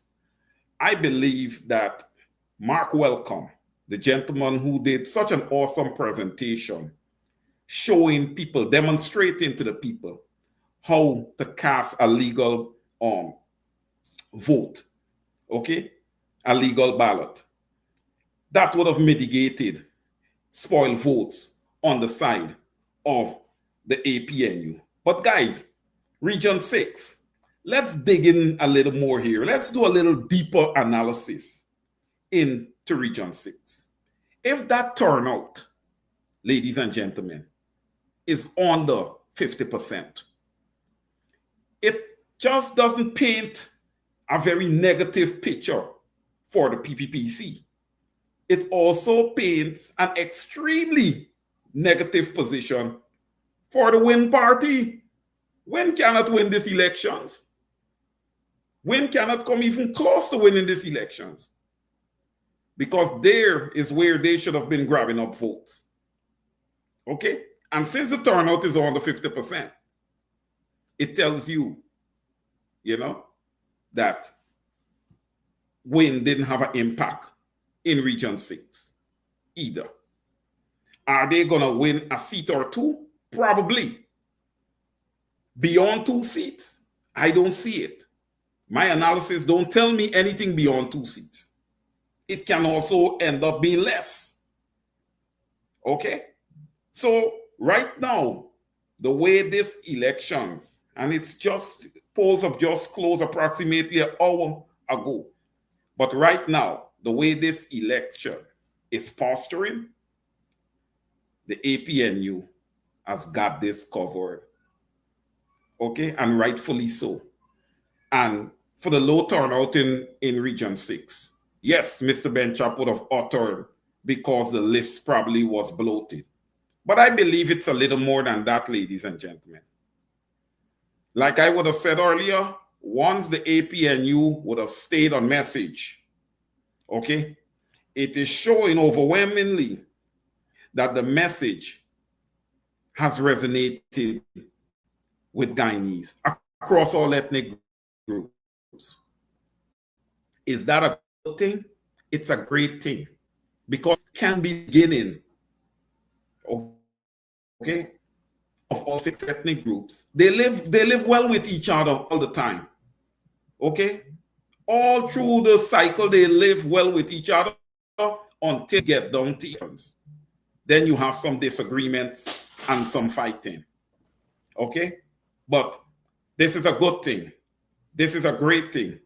Mr. Benchop, I was just offering to the audience that the low turnout in Region 6, sir, would also show that there is no possibility that Win can win this election either.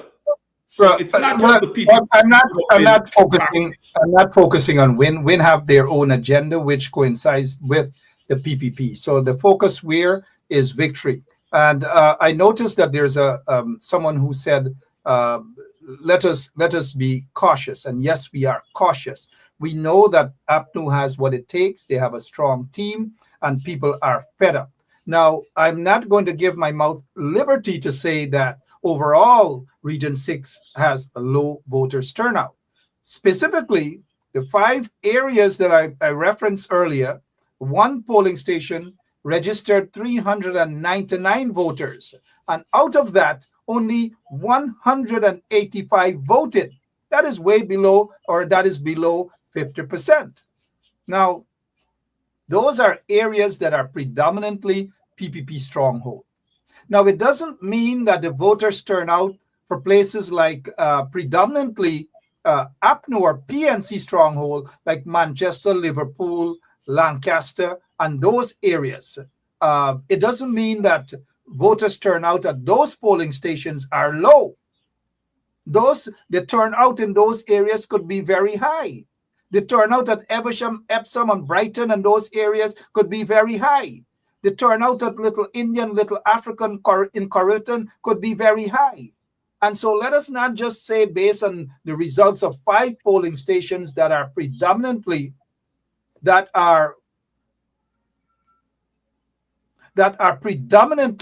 PPP stronghold areas are the ones based on information that we are getting, and we're getting some reports from Blackbush Polder and their voting areas as well, that they are low voters turnout as well. And our report, we will soon get you some updates as to what's happening at Freedom House. What is happening at Freedom House right now? The SUVs, if you see all those fancy vehicles, they are parked up there. They are in trouble. They are in serious trouble right now. They want to know what is it they have done wrong. But in my opinion, it's a little too late. Now, I noticed someone is asking what's happening in Linden. Now, let's go to Linden. I just got a message from Linden, and this is what's happening in Linden, please. Is people serious with this stubbornness, right? And imagine this, now it's supposed to be the time these people counting these ballots at the polling station, and these people black out this area. So we are not sitting here about propaganda or anything of this sort. You heard there, someone from Linden said the entire Linden is blocked out, or most of Linden is blocked out. Why is it that you're counting votes right now in Linden and then you hear blackout? Then what you're going to hear, because the recipe for corruption, Mr. Caesar and others, those who have just joined us, thank you for joining us. Thank you for sharing the link as well. When you hear what is happening right now in Linden, and that's just one part. We're getting our reports from Bartica as well. Some areas that are known to be predominantly PPP stronghold areas, and they don't have a lot of those in Bartica. Low voters turnout as well. At my Curie, low voters turnout as well. And again, I say to our folks, those who are listening, it doesn't look good for the PPP. Now, this doesn't mean that you have to jump on the dance stage and start dancing for victory. But what you can do is you can say that you're smelling victory for APNU. Because of the results that we're getting right now, the low voters turnout in predominantly PPP stronghold areas. Now, you heard a gentleman from St. Sidwell. He was there earlier, and he spoke about low voters turnout at St. Sidwell. So the low voters turnout at St. Sidwell's here, it covers that area, and that area is of course known to be PNC stronghold area. But it doesn't mean that the PPP stronghold areas don't have low voters turnout. So far, what we are getting is a majority of those areas where our folks are reporting to us. It is showing a sign that those turn out, especially on the quarantine, especially at Port Morant, especially at Tain, especially Mississippi, that's Port Morant area, and it's surrounding Babujan, where Dr. Chetty Jagan has been, since he died, he's buried there. He must be turning in his grave right now in shame because of what Jack Dale and these vagabonds in the PPP have reduced their party to, a party of corruption, a party of discrimination. And so when people moved to the polls today to vote, they were voting against corruption. They were voting against money laundering. They were voting against gold smuggling and all these things that they were doing. And so the results that we're getting thus far, and mind you, thus far, things can change along the way. And so keep your minds on that. Things can change along the way, but let us keep our fingers crossed. We're just getting some reports out in Madhya. Madhya in some areas, low voters turnout as well. Just imagine an oil-rich economy and this corrupt government boasting and bragging about roads and what they have done, and the Demerara Harbor Bridge, the new Demerara Harbor Bridge, in terms to entice people to go out and vote, the cash grants and all these things. But yet their low voters turnout in so many, based on what we are getting right now, in predominantly PPP stronghold areas. The low voters turnout doesn't look good for the PPP. Mr. Caesar. Yeah, Mark, indeed, it doesn't look good for the PPP. And the same reports that Mark would have just gotten, I have just gotten the same report that there are vehicles parked on both sides of the street at Freedom House. So you know that the high officials of the PPPC is gathering, and I'm sure they are very, very disappointed right now. So, you know, we have to wait and see what happens there. But of course, you know, on the side of the APNU, like Mr. Benchop would have just said, they have to be optimistic. Eyes have to be on the ballot boxes. Nobody should move. Stay right there. You know, victory, I believe. I'm very optimistic that the APNU is going to come out victorious when all the dust clears, you know, from the 2025 general and regional elections. And that, you know, that bodes well for Guyana and its future. The trajectory of the nation needs to change. It's been experiencing a downward spiral from since 2020, the last 5 years. And it's been going down for 23 years before that, before some relief for a 5-year period. Look, we're talking about blackout, guys. The world's fastest growing economy. I would never think that we would still be talking about blackouts. Okay, I remember visiting Guyana twice between 2020 and between 2015 and 2020. And, you know, there was hardly any blackout. So I gotta say, kudos to that coalition government that sat there from 2015 to 2020, because the nation was really starting to show some great improvement moving into the oil, right? But all these deals that was made before the oil had to be executed. Hence, the PPP was installed. But what happened is that they never catered for the Guyanese people, okay? And elections are supposed to be determined by the electorate. And if it is that this 2025 elections is going to be determined by the electorate, it doesn't bode well for the PPP with what we are hearing and seeing right now. Mark, I just got a text out of Pleasance also. And, you know, from the guys, somebody passing around the line top. saying that based on what would have occurred today in Pleasance, based on what they believe,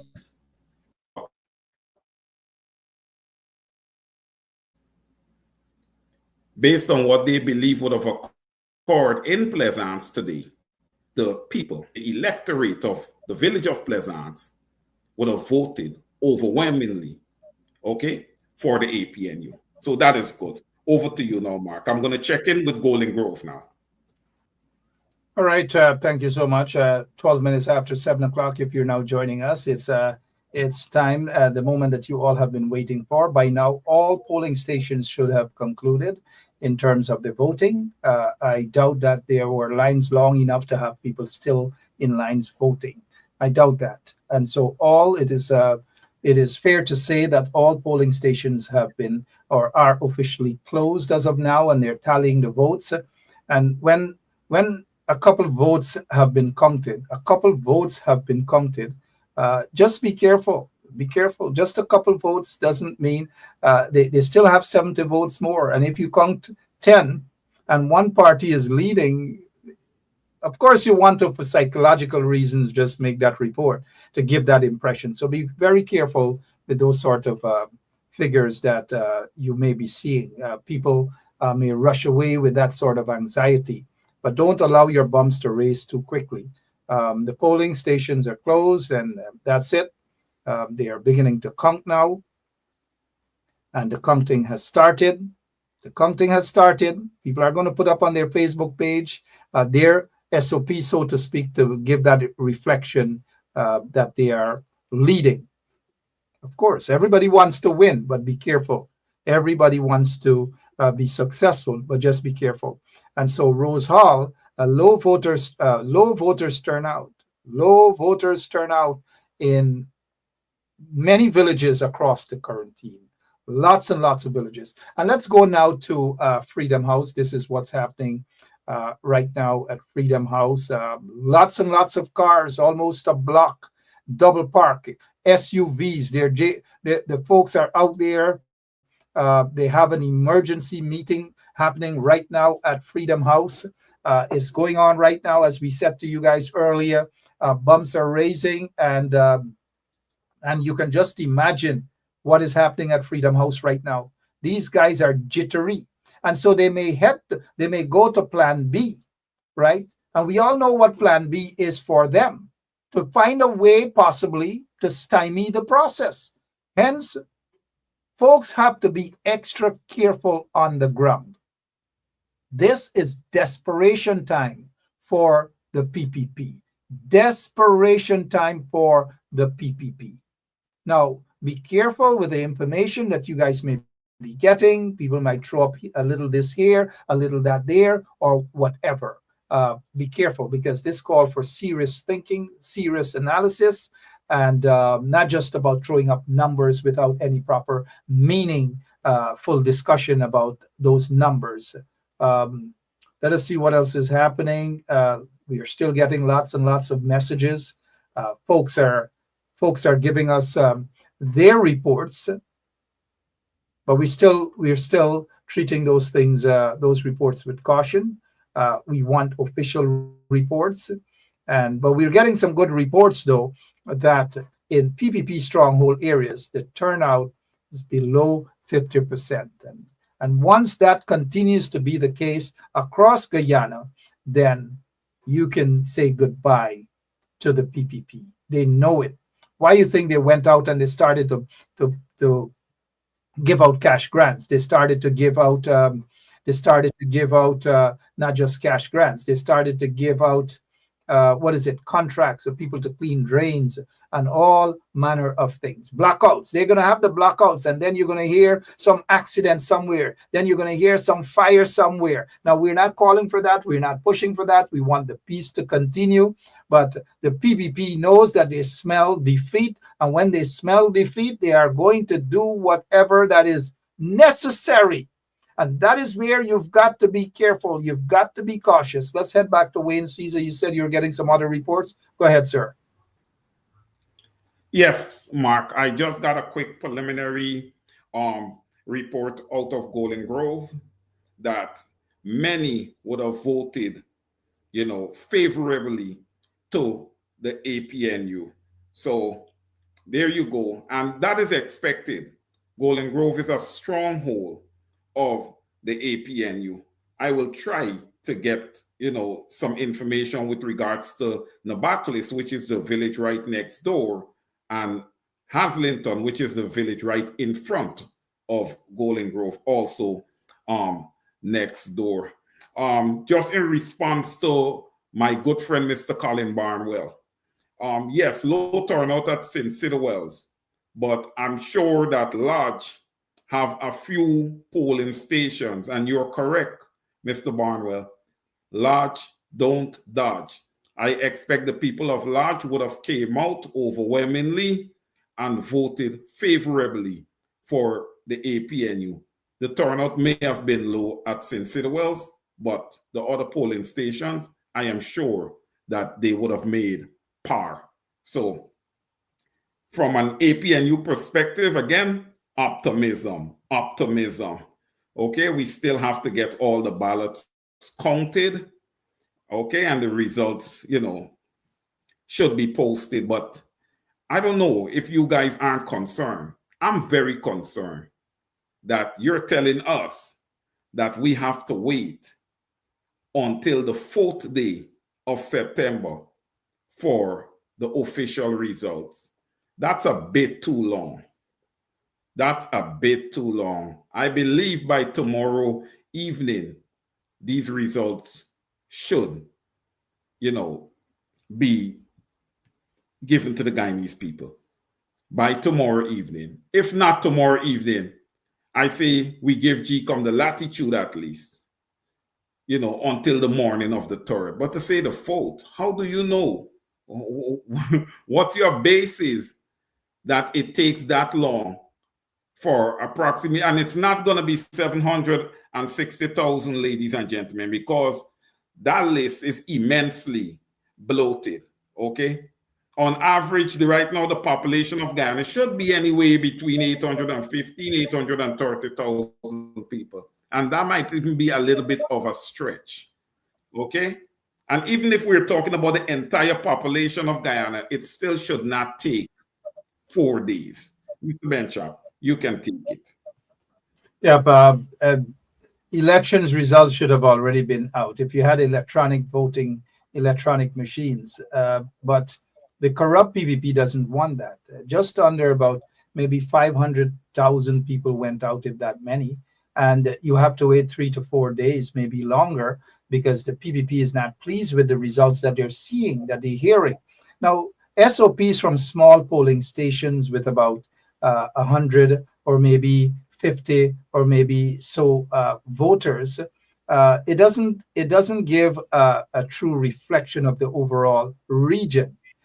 You have to wait until. And so putting out SOPs for small regions and so forth and so on, it's all well from a psychological standpoint to convey this impression that people's parties, whichever party they represent, is winning and so forth. That's not the case.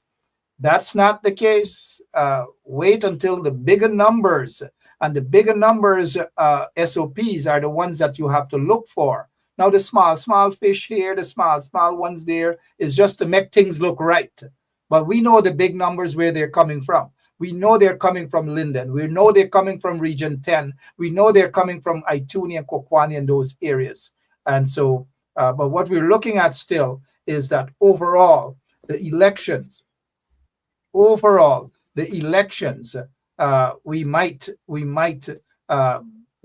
hear that this is the lowest turnout in the history of Guyana. It could be just under 50% of the population, of the voting population turnout.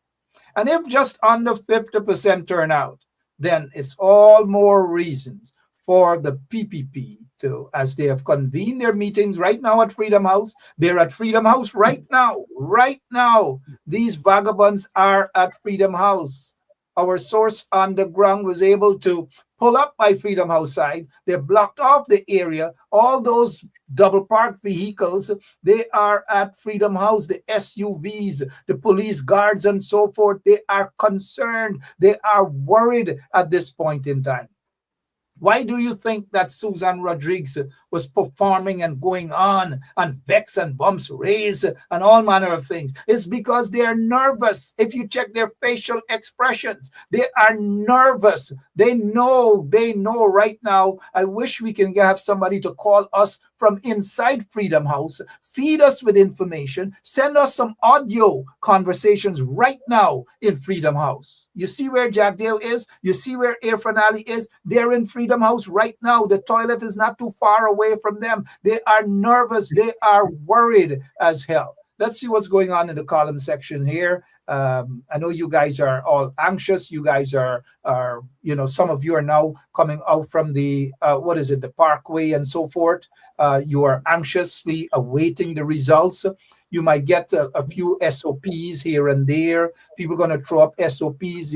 They need proper explanation about these SOPs and the voting and so forth and so on. And this is not a time you just splash up SOPs and convey out the wrong impression to people with these SOPs. They're small regions, they're small areas, SOPs coming from small polling stations. Now, if we go to polling stations, let's say in Manchester Village, at Evesham Village, and predominantly PNC stronghold areas or APNU stronghold areas, then we will see the SOPs to those areas. And so people are going to put out the little SOPs in their areas for obvious reasons, right? Let's go straight to, and SOPs are just what they are for now. We have Dr. Vincent Adams with us. Good night, sir. How are you doing? Hey, good night. You see, yeah. Good night, Mark and Wayne. How are you guys doing? Just sitting tight and squeezing, keep our fingers crossed, and looking at whatever news are filtering through. Well, when you say sitting tight and squeezing, right away we reflect back on how these guys might be right now. They're sitting tight and they're squeezing. Every right to tight and squeeze right now at Freedom House. We're hearing some reports, Doc, and welcome to the program, out in Berbice, out in Region 6, 5 to 6 areas, predominantly PPP stronghold areas from Port Morenci, Mississippi, Bloomfield, Letterkenny, Wim, and those areas, low voters turnout, under 50%. Are you surprised, sir? Well, not really, because, what that tells me is that the people have heeded APNU's call. You remember what APNU was saying? You remember, especially Paul was telling them, hey, you know what? We know that there are some people who really die hard PPP who, it's hard to get them to vote any other place. He said, hey, if you're pissed off and you don't feel like voting for the opposition, then don't show up. So even that is a win for me. It's a win for the opposition. So that's good news, and it doesn't surprise. It reflects that it's not only those who've been speaking out, but there's that PPP block who is saying, even we have had enough and we can't take it anymore. Because you and I know in those areas, I don't know what the voter turnout was in 2020, but it cannot be what we're hearing being reported here. It's a slap in the face for the PPP. And it tells us, Wayne and Mark, this is the reason why we're seeing why this PPP, they were so desperate. They've been very desperate, especially in the last month or so, going out there, and they share desperation in everything that they've been doing. Well said, Dr. Adams. It also shows, Dr. Adams, that the Guyanese people, they are not falling for the whole trick. Because you remember that the PPP went to the Treasury and took out a large sum of money just before they prorogued Parliament, right? That's in an attempt to pay off the people. But the people did not fall for that. Based on what we've seen today, the people did not fall for that. And on top of that, listen, the atrocities of the PPP would have been glaring, Dr. Adams. And I believe that a lot of PPP supporters would have seen that, and deep down inside their conscience, they're saying, this is just not right. This is not good. You know, hence the reason behind the low turnout. It's They're better I saying just stay home. they're saying enough is enough. Enough is enough. That's what they're also suffering. And I saw on YouTube here. Hey, Doc, if you can stick a pin there, please. Sorry about that. Let's go to Corriverton. Sorry about that, Dr. Yeah, Adams. no, And that's okay. That's okay. So let's go straight to Corriverton. Mr. Sugrim, a representative of APNU. Can you give us an update on the voters' turnout there, sir? I know you're busy right now, but go ahead. Oh, yeah. Mark, good night, and to your listeners. I working with the political movement, and in particular, all my life being a part of the PNC, PNU, and a stronghold of the PPP, I have never seen turnout so low and dim comparing to the previous years. Most of the voters that would have voted for the PPP would have been Guyanese that lives in Suriname and that were traversed or illegally through the backtrack process by the PPP. They were fed, housed, paid, and all expenses covered for them to come and vote. And those were the people that actually made up the numbers of votes that they would have got. But the local people on the quarantine did not came out as they usually will on election day. And that's a terrible hurt for the PPP. A terrible hurt for the PPP, the people out in Corriverton. We're hearing the same out in a lower quarantine area, Bloomfield, Letterkenny, Belvedere, Hampshire, Albion, and those areas. Low voters turnout. We were hearing about this leading up to the elections, but what were the main concerns of the PPP voters as to why they didn't turn out? They simply don't trust the PPP anymore. They're too corrupt.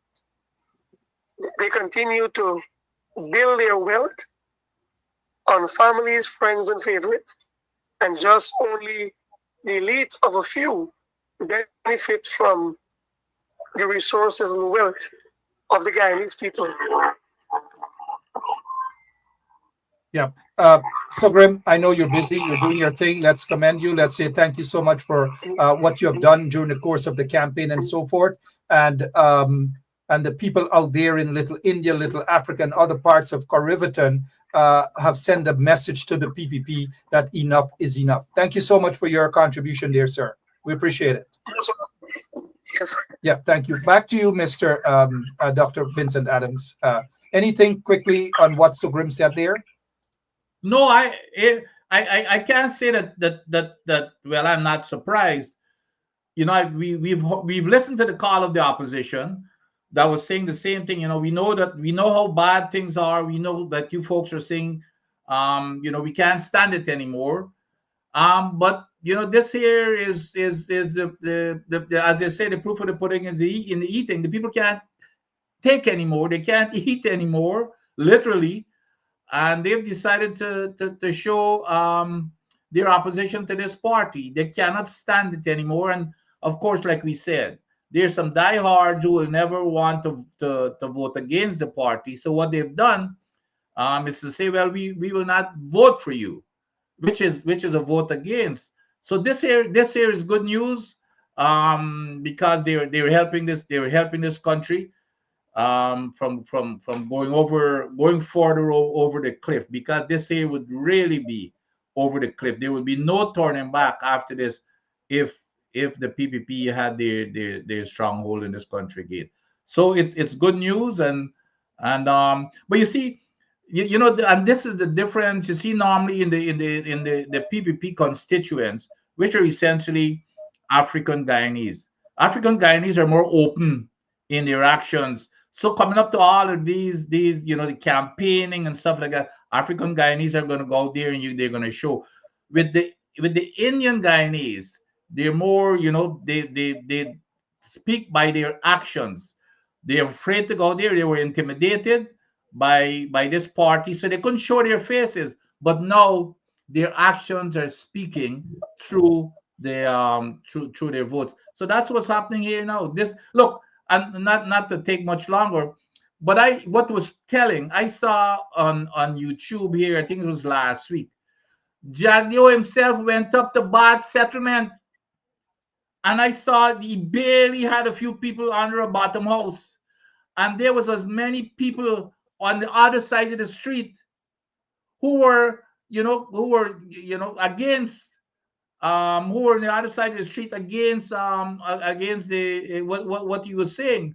And so that was pretty telling. In Bad Settlement itself, there were people across the street, and I think a few of his people came over to try to convince them, and they would not have any of that. They would get into a big argument. So that was pretty telling in Bad Settlement itself. So this here, is good for Guyana. It's good. It's good for Guyana. Thank you. It's 33 minutes after 7 o'clock. We're getting some reports. Low voters turnout all over, especially in predominantly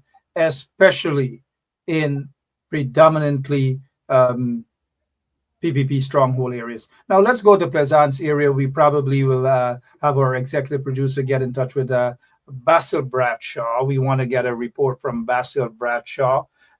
Those of you who are listening, we're trying to give you accurate report here. We're not pasting or posting anything, any small time polling station SOPs and so forth. We're not going to be doing that. We will await official reports coming from the party, coming from the secretariat there at Congress Place. And we don't want to hype things up for you by just reporting 5 votes from a small polling station or 10 votes and to show who's leading out of 10 votes. We want the big chunk, right? The big chunk is what we're looking for. Now let's see, let's head back to Wayne Caesar, Basil Bradshaw. We are going to try to get Basil Bradshaw, our executive producer, is trying to get in touch with Basil so we can get a report on the ground, an accurate report from the ground. So when Basil is on the line, you can let us know that. But with all the billions of dollars spent, Dr. Adams, billions and billions and billions and billions of dollars spent, and the PPP just cannot get it right. They're ashamed, Dr. Adams. You're not surprised, are you? No, I am not. I am not surprised, except that I had to, I was more. I obviously I was 90% confident that it's not going to go their way. But this year is taking me closer to the 100%. I even got some reports out of going out into Ishilton.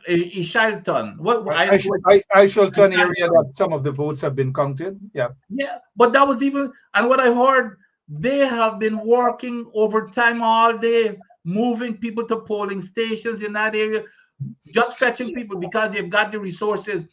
And what I gather is that they've gotten beaten in that little community. They've gotten beaten. So again, they've spent all the resources. But Mark, you're more savvy in the politics than I am.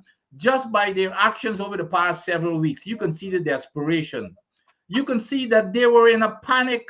Doc, they were in a panic not just several weeks ago. It's increased. They were jittery. They're still jittery. This was over a year, 2 years ago. They started to panic, Jack. They started to say, how is it social media that we are beating them and they're spending hundreds of millions of dollars?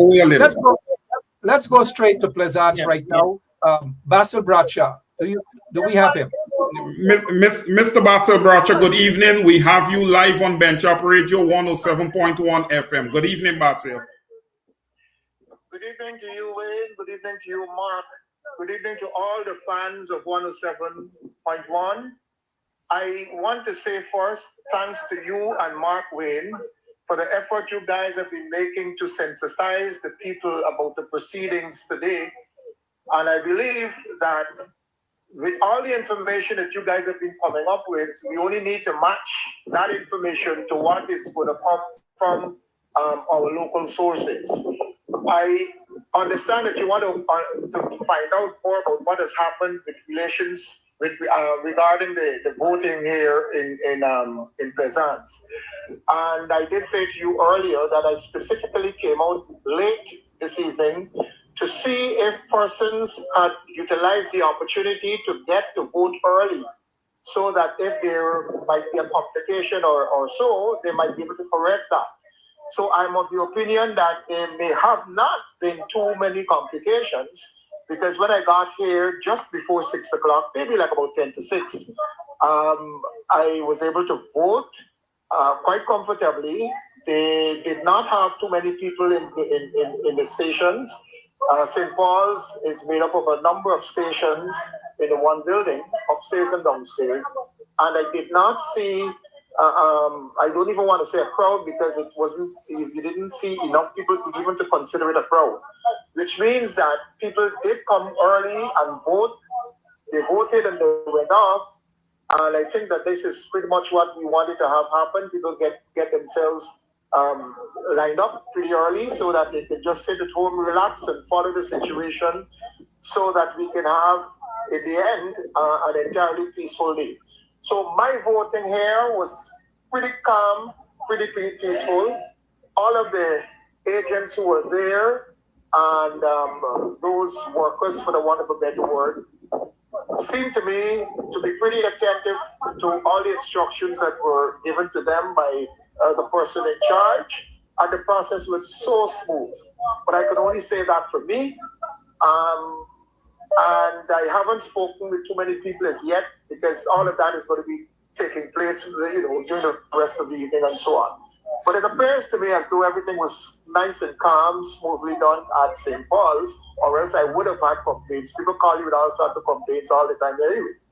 So I think it was pretty good, and I hope that in effecting the distribution of the results will be as good as the process itself.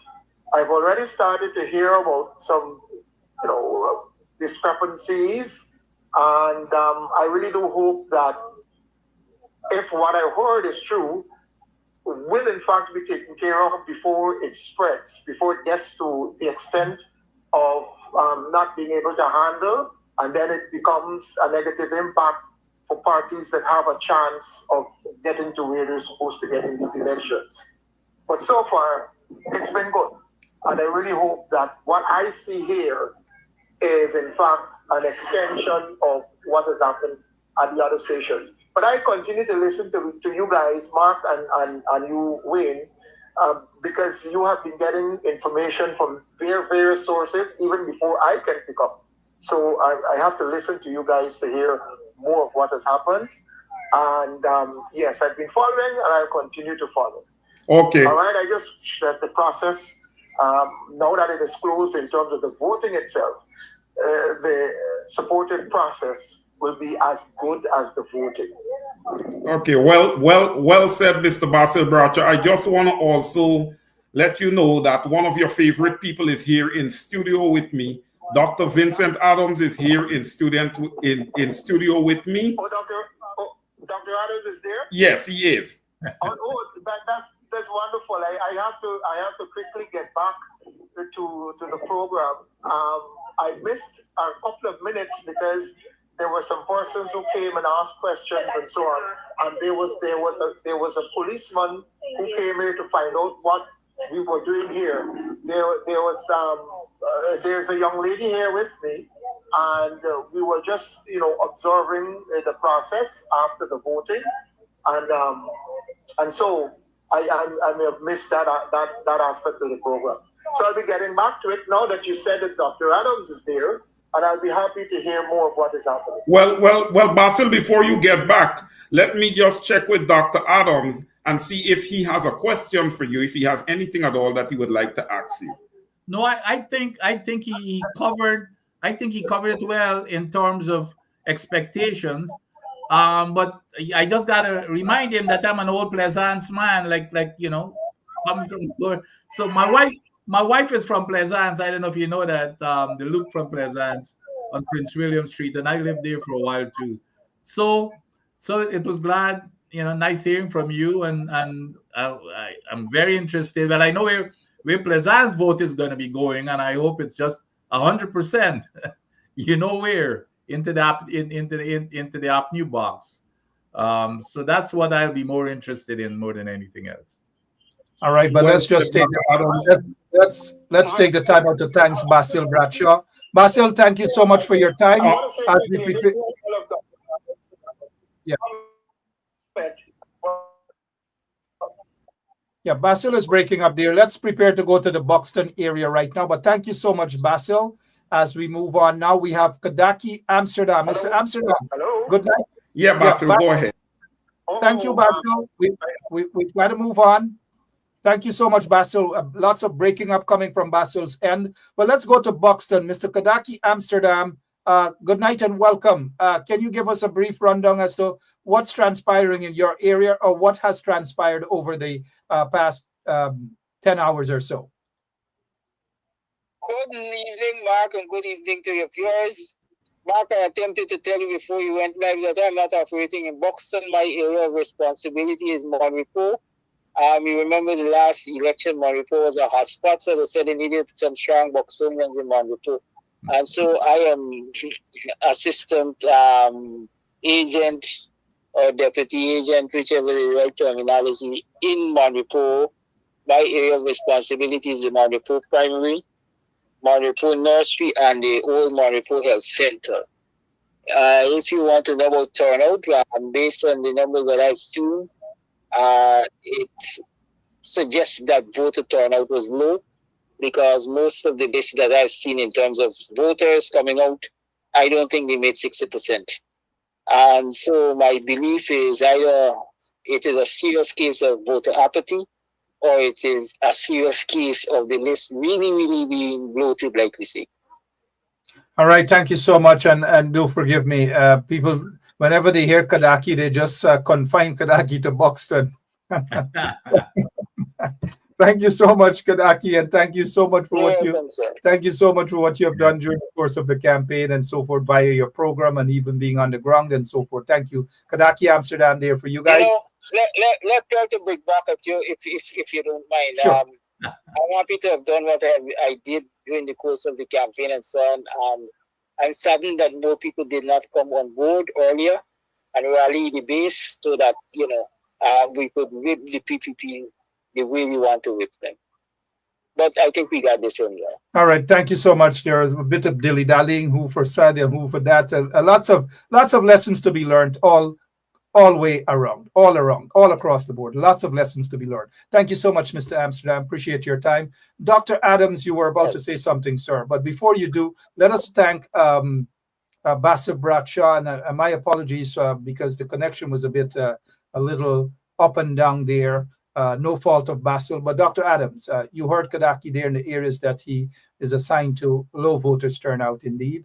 We're hearing this across the board, sir.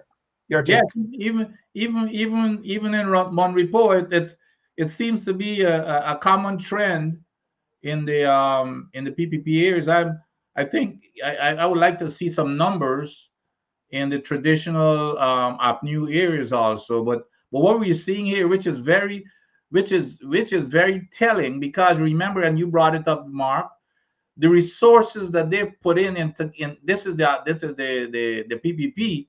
They've got all the resources. They even went to Parliament to get an extra $50-something billion, and we know where that money went.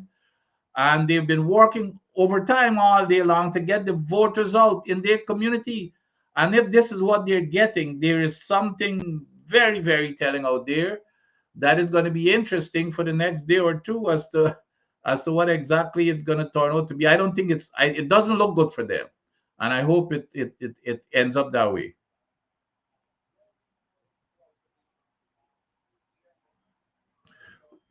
Dr. Adams, with that being said, I would say that it was an excellent strategic move by the APNU to put someone as experienced and known as Kadaki Amsterdam into Monrepo. I thought it was an awesome move there by the APNU to put Kadaki right there in Monrepo so that he can get the necessary information that we need. And look, there is something fundamentally wrong.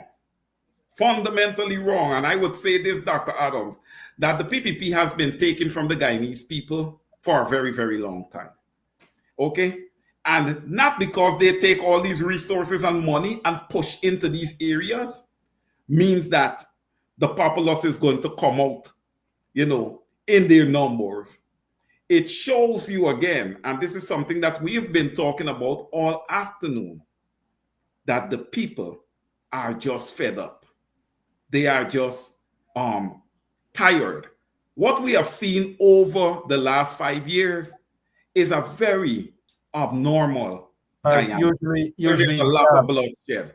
Usually, Wayne, when you see I pop back on the screen, must know I got somebody, and sorry about that. Lots of bloodshed, lots of negative things from the PPP. But let's go out in Georgetown, the south part of Georgetown. We have Sean Ben. Sean, talk to us about the voters' turnout in your area, please. Well, polls have been closed at 6 and counting is on the way, but the turnout was very low. Very low. This heavy voter apathy. So, which particular area and what is very low to you, please, sir? For example, the polling station, which is South Granville Primary, which covers from like about, I think it's from Congress Drive to the back of South. The number of electors is about 2,400, and we just got just over 1,000 persons turn out to vote. So we didn't even make it. We didn't make a 50% mark. So there's a heavy vote apathy. I understand that's the situation across the country. Voters' apathy, indeed. I know, Sean, you said that you're busy, but thank you so much for what you're doing. Thank you for what you have done during the course of this campaign. There'll be lots and lots of thank yous after this, but I know you have work to do. Thanks for your time, sir. Appreciate it.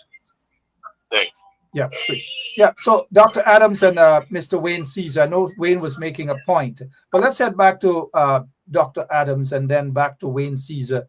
You're not surprised at all. Voters' apathy all across. South, this area that Sean Ben just spoke about there, is known to be a predominantly PNC APNU area. But yet the 50% mark, they have not met the 50% mark there at all. And we're hearing the same thing in predominantly PPP stronghold areas as well. What's happening, gentlemen? Well, that was kind of surprising. Of course, you know, like I said, it tells a story when the PPP is spending so much money and still getting a low turnout. It's telling me that now you got to look at the what's probably the determining reason here, which is we probably got a hell of a bloated list, which is what we've been saying. That so when you compare it to that list, maybe that's what it is. That list may not have been real, which is what most people have been suspicious of. So you know, it surprises me that in terms of low turnout in the African in the PNC the APNU traditional areas, you know, but then it's more telling for the low turnouts in the PPP areas because they have the resources and you know the transportation back and forth all day to get people out.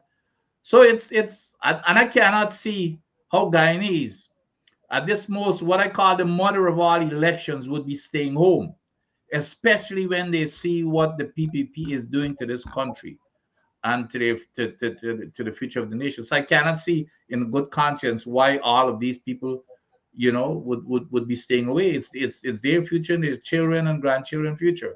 So this year is becoming very interesting. But I do believe there's also the question of a bloated list. And you know, Dr. Adams, that's very interesting what you said there. That said there, and I want to add a bit more to that because I would have loved to get a little more detail from Sean as to which list he was looking at. If it was the internal list of APNU, their expectation, or based on whatever their SOP is, you understand me, that they expect, you know, the amount of people that they expect to come out. Okay, if he was looking at the entire list, the general list, the holistic list, no, that's where the PPP, because look, areas like South Georgetown and these places, this is where the PPP is going to try to rig. This is where they're going to try to pad the list, Dr. Adams, because their goal and this has been a long-standing goal of the PPP, is to win Region 4. Okay? It's been a long-standing goal. So while Sean may, if he's looking at the general list, he may say, okay, 50% turnout, you know, it may really be out when you on the list, you know. So it all depends, Dr. Adams. All right, so 52 minutes after 7 o'clock, it's a live program here. I think Mark Elections. is coming. Sorry, back. 52 minutes after 7 o'clock. You will want. Yeah. 52 minutes after 7 o'clock here. We are giving you live coverage as to the conclusion of the elections in Guyana. We're getting ball-by-ball coverage. We're getting information coming in from parts of Guyana, Region 6, Region 10, Region 5, Region 4, Region 3. And we are going to get some information coming in from the predominantly indigenous communities indeed. It's also based on where we're getting message here. Hey, guess what? Low voters turnout as well. You saw the numbers. People were playing with the numbers, and it is not showing. It's not reflective in the outcome. And again, there's cause for concerns. Now, I'm not much of a numbers guy here, but the bloated list, we go back to the bloated list. You know, bloated list. I think let's head back to South Georgetown. Sean has, we're getting Sean back, Sean Ben, that is, for a quick comment, some points he may have missed. So let's head back to Sean in Region 4. Go right ahead, Sean, South Georgetown. Yep, Sean, you're live on the air. Go ahead, sir. Mark, there's a very salient point I wish to make though. What was observed is that the wind phenomena did not translate into the youth turnout at the polls. We didn't see this same frenzy of our young people at the polls. What was evident is the turnout of the hardcore supporters of the APNU in this area. The young people were, for the most part, visibly absent from the polling station. So it is something that we really have to examine. It's real mind-boggling what happened today. I've never seen this low turnout. There's real deep apathy. Even at the close of poll, nobody assembling at the poll outside the polling stations. You know, the people are disengaged. So Sean, let me. I got a question here, Sean. When you say a low turnout, what does it compare to? How does it compare to 2020 numbers in terms of a turnout? No, I've been voting in all these elections. There was no lineup. You could have just walked up. Most interaction, you walk straight up to. And I've been at the polls, out all day, observing. We've been checking the numbers. There's a number of polling stations within the school, and it's only one of them went over the 50% mark.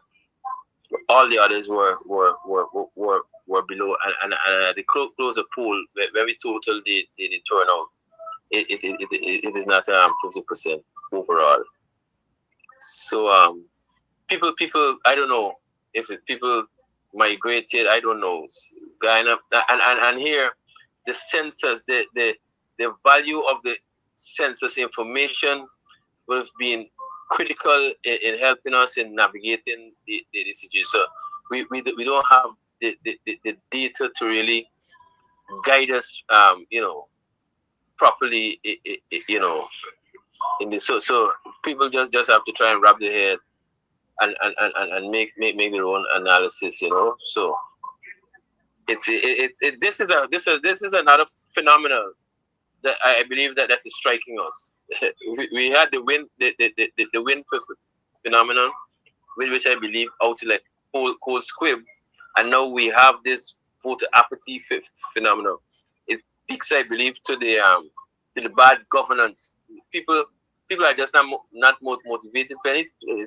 Currently, people have just done arms, and this is across the country. The reports are, so. Yeah, thank you so much for that report, though. We are hearing Dr. Adams and Wayne. And for those who are watching us, if you just joined us, we're giving you ball-by-ball coverage, and we are scoping up, we're getting reports directly from the different regions. We are avoiding small pockets of SOPs that wouldn't show the true reflection of what's happening. And so when you compare this to the 2011 elections, as we go and talk about the figures in Region 4, the APNU went at it alone, not with AFC. For Region 4, of the 100,000+ voters for Region 4, APNU got the majority of over 60,000 of those votes. And that may very well be a repeat this time around. PPP got just about 47,000 of those votes. And in 2011, as you would know, AFC went at it alone, and they got just about 8,000, a little under 8,000 of the votes. We may see a repeat of that. We saw that the votes increased for Region 4 for APNU because there was this coalition, APNU-AFC coalition, and the PPP didn't do too well at all in 2011 in Region 4. They didn't do too well in 2020 in Region 4, and they're not going to do well at all based on this voters' apathy that we're hearing. Now, we heard that 60% of the voters list are people like myself, Dr. Adams, young people.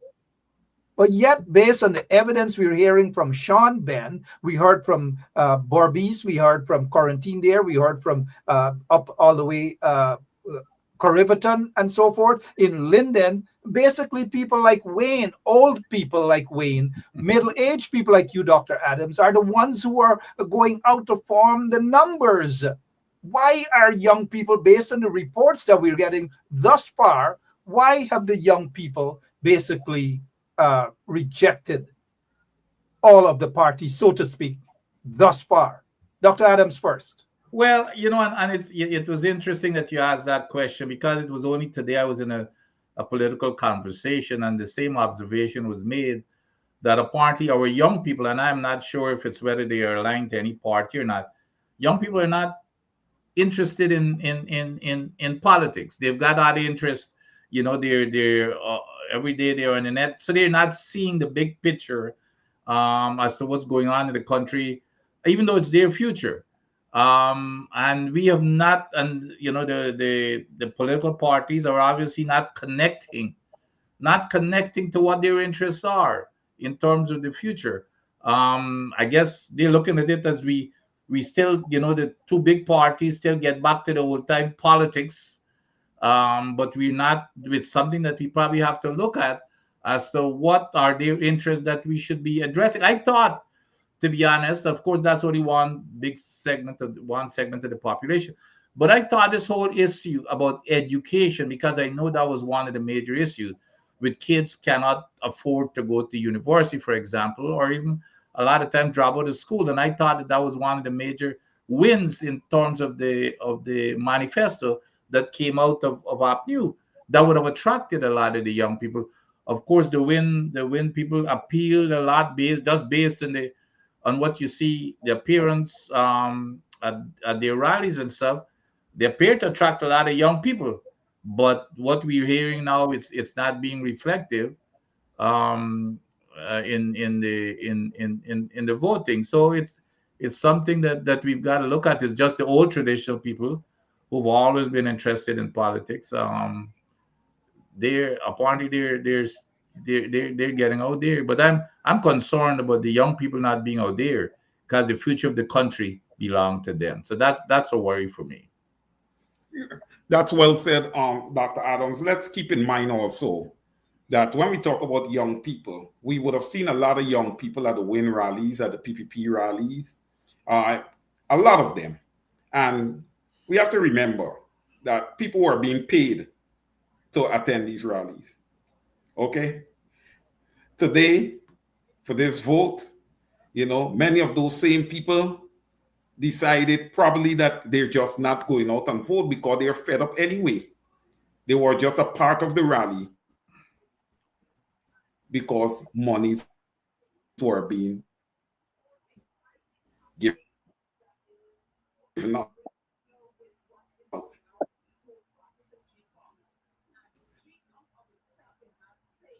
And the other thing, let's keep in mind, Dr. Adams, that the Guyanese people would have been university for more than, okay? It's gonna take some time.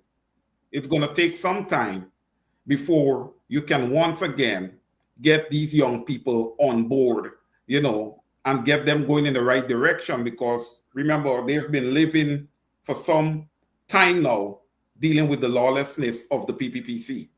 The APNU manifesto would have been out, let's say, maybe 5 months, and that's giving them a lot, but they have been on point, for some time now about the policies that they're going to put in place.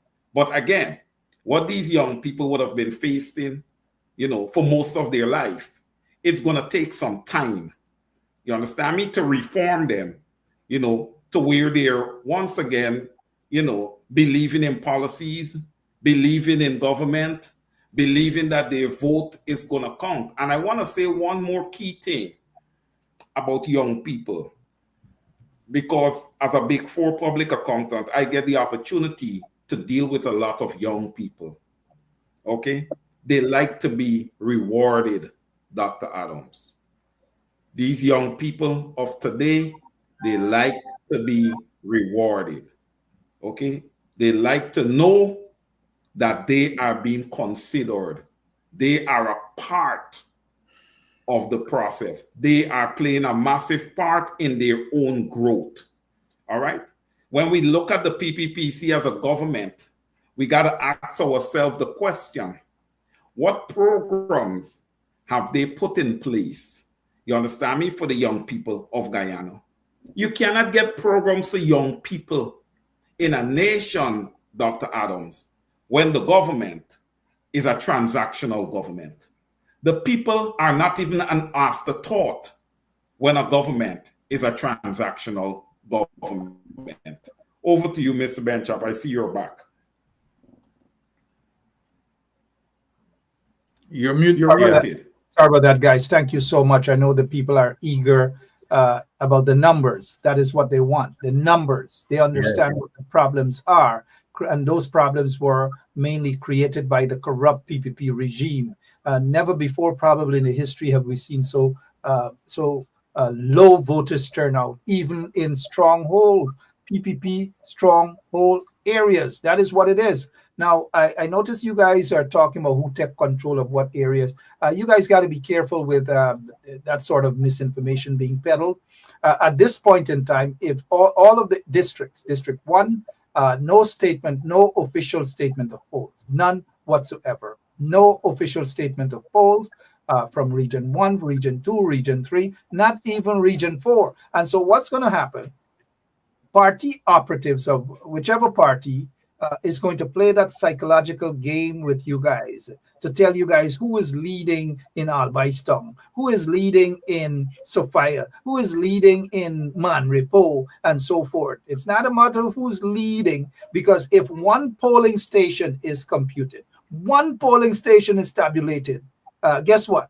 And that polling station could have just about under 100 or under 50 persons who turn out to vote. And so the reflection is not a true reflection.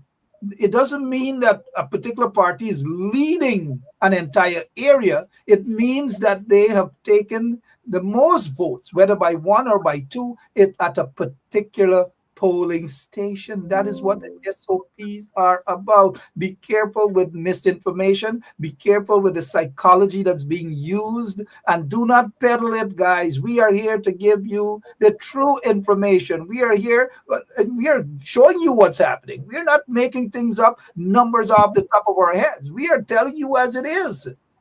We are giving you ball by ball commentary here. No official SOPs at this point in time. And any SOPs that you're getting from individuals who represent parties, guess what?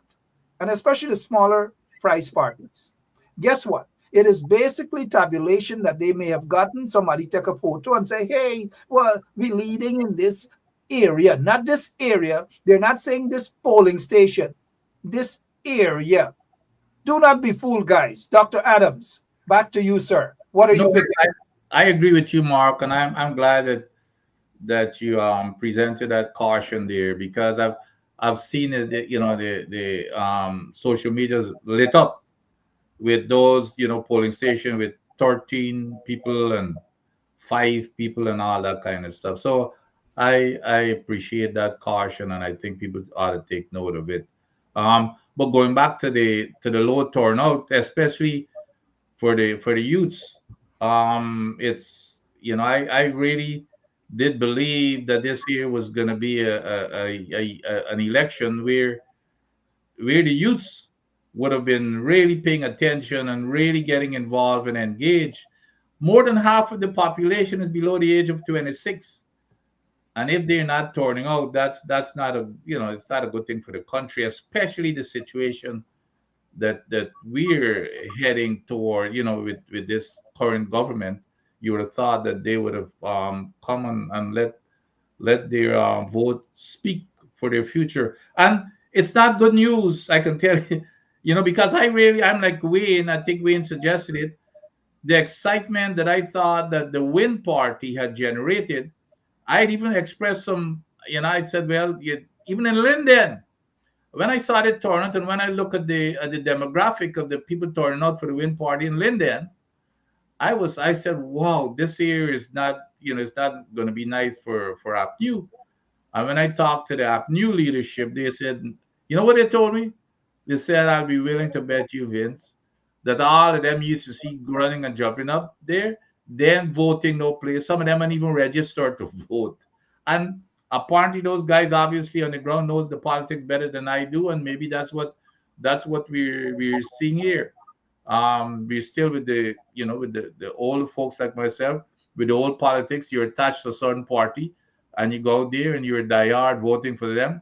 But I still get back to in those predominantly PPP stronghold where they've spent so much money, and if you cannot bring out your people, that's pretty telling. That's telling you something about what your own people think about you. You're absolutely correct. Some numbers coming in, but unofficial, and it is still low voters turnout. Lots and lots of low voters turnout. That is what we heard across the board. And we are not going to just release one polling station, a small polling station. A couple of them are showing that APNU is leading in those polling stations, not in the entire area, but at the polling stations. And so you've got to be careful with information that you are getting in other places and other forums. Be careful with the information. It's just to hype things up, and now is not time to be hyped up at all. Voters' apathy. The majority of voters in Guyana are young people, like I've said earlier, young people like myself, very young people like myself. They're turned off. They haven't. There's no evidence in Linden that they've turned out in their numbers. There's no evidence in South Georgetown that they've turned out in their numbers and so forth. And what we've been seeing is the hype, the hype, the hype, the hype, the hype. You're correct. Wayne Caesar is correct. And our listeners, majority of them there are saying the same thing. But there's something that I want to touch on in terms of the frustration and the bumps raising by the PPP operatives. I saw a report on the Guyana Village Voice that Terrence Campbell allegedly was assaulted by James Bond, that orangutan. I don't know how accurate that is. Any of you guys are surprised, and we've got to be cautious with the information. It's just allegations at this point in time. We tried to get a quick minute with Dr. Terrence Campbell. Did I say? Yeah, Terrence Campbell. But no word from Dr. Campbell at this moment. But any take from you guys here on that report that we're getting? Well, I hope it's not true. But I'm telling you, I do not put anything past these guys. I'm telling you, these guys would go to no limit to stay in power. This is all about staying in power. I mean, when you see Nandalal got up there the other night and talked about Coffee was a house slave, that tells me that these guys are desperate. And he wasn't speaking about those like Bond and Figueroa and them who went over. He was speaking to the entire black population of Guyana to tell all of us that we are all house slaves. He was demeaning the population, and to at the same time to elevate these guys, to say, hey, these guys are if you're gonna hold Coffee as a hero, these guys who are crossing over are also heroes, and to diminish the black population and Coffee. This thing here it could be everlasting because Coffee is somebody that we all idolize, is justifiably so. This is the man who gave us freedom, basically, our very first freedom fighter. And for this man to denigrate his name and character, it's not only about Coffee, it's every single black member. This here, and I've said it several times today, we should not let him get out of jail free by talking about, well, maybe he's not learned. That's nonsense. He knows very well what he was saying. This is not about ignorance. He knows who he was attacking. So I say all of that to say they're going to go to no end to make sure that they hold on to power. And I hope that they're not to hold any shenanigans in the vote counting and all that kind of stuff, because they're going to go to no ends to stay in power. This is what this is about. This is about power. And Mark, you and Wayne speak about it all the time. They're even afraid, and you hear it from the other opposition, the opposition leaders, from Win, you hear it from APNU, that people are going to be held accountable for their actions when they were in power. So this here is all about that. In order to I guess, stay out of jail and those type of things, they're going to do whatever it takes to stay in power. Well said, Dr. Adams. I'm sitting here and I'm thinking that, September 1st has come, right? The process of voting would have already happened. The polls are now closed. It's not over. Okay? For that new government that's going to take the realm of power in Guyana. And right now we're anticipating that new government is going to be the APNU. There is a whole demographic to go there and win over. And that's the young people. Okay? They were non-existent at this 2025 general and regional elections. What does that create? It creates a massive opportunity for the new government to go there and reel in our youths. Okay? Because when we look at Guyana, the future of Guyana lays in our young people. All right? And if you want to be in government for a sustainable period of time, when we talk about rebuilding a nation, and with what Guyana is currently facing right now, 5 years is not near enough. You need to have a sustainable run in government. Okay? And these young people that are out there that is not interested in the democratic process of voting in Guyana, you need to educate them. You need to edify them. And you need to get them involved. That is key. Our young people must be involved. And I believe that the APNU is the party that demonstrates that they have the necessary policies to reel in our young people. Okay? They are focused on education. They are focused on home ownership for young people. All right? Home ownership is a great thing. Dr. Adams, over to you, sir. No, and you're absolutely correct. There's an opportunity there for, as we are telling here, that for the young voters, and the of course the opposition manifesto speaks for itself. self in terms of opportunity. But not only that, look at who are the people who are in the platforms of APNU. The Prime Minister in Director of Finance, Mahi Paul, and look at the other people who've been giving all the speeches and the rallying platforms, etc. So you can see that is the future out there. But then again, I am even looking beyond that, because we are seeing something here. We are seeing something that we've never seen before, where the PPP strongholds are rejecting the PPP in those communities that we're seeing with low turnout.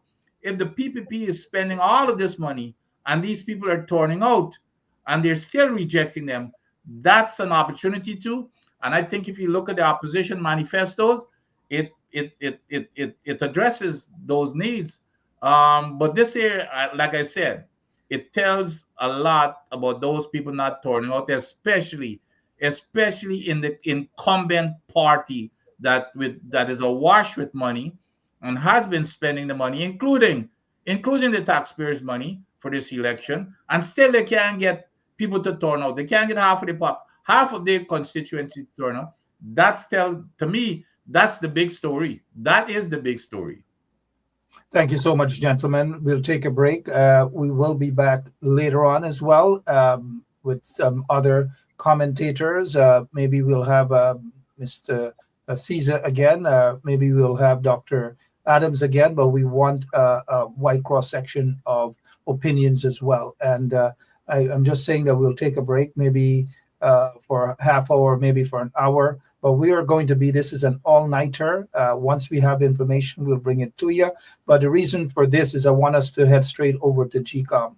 The final press conference for today, and as it relates to final results, is it still the 4th as projected? Okay. I think more than likely I should say this is likely to be our final press conference for this evening. As you know, we will have operations continuously ongoing, and therefore we would want to be engaged in those operations. But as I mentioned, the statement of poll gallery is live on our website, and therefore you can follow that gallery online during the course of the evening. But of course, if anything urgent arises, therefore, and we need to address that, it's more than likely that we can have one of this. I do not anticipate anything of that magnitude happening that will require us meeting in this space. But of course, this media center is open on a 24-hour basis, and therefore, you're all welcome to stay, and you're all welcome to follow our website in relation to those SOPs. So more than likely, our next press conference will be scheduled for sometime tomorrow. Ms. Ward Travis Chase, you said you were involved in the intermixing of the discipline services balloting today? Well, the dispatch of. You're the dispatch. You were also the logistical officer at Gecom? No, Mr. Chase. So isn't that the work of the logistical officer? Explain to me how that works, please. Mr. Chase, these ballots are dispatched across the country, and therefore it requires the support of all in our operations to ensure that it is done in a timely and efficient manner, of course in the presence of political party agents and on the police escort, to ensure that we cover all the gazetted polling stations where those ballots were expected to be implemented. I just want to say to all of our listeners, we thank you all so much. That's a brief update there from the Guyana Elections Commission, Public Relations Officer, Ms. Yolanda Ward. Gentlemen, thank you both so much for your time. And again, to all of our listeners, stay tuned to 107.1 FM. We will give you the correct, the accurate updates on the statement of poll. You can also check out Gecom website and check with your respective parties as well. Do not run with propaganda. Do not run with things to just basically hype you up.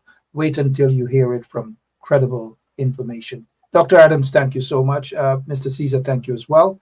And good night to all until later. Thank you. Thank you, Ian. All right. So God bless you. Continue to pray and continue to receive accurate information. That's what's important at this time. I'm out of here. God bless you.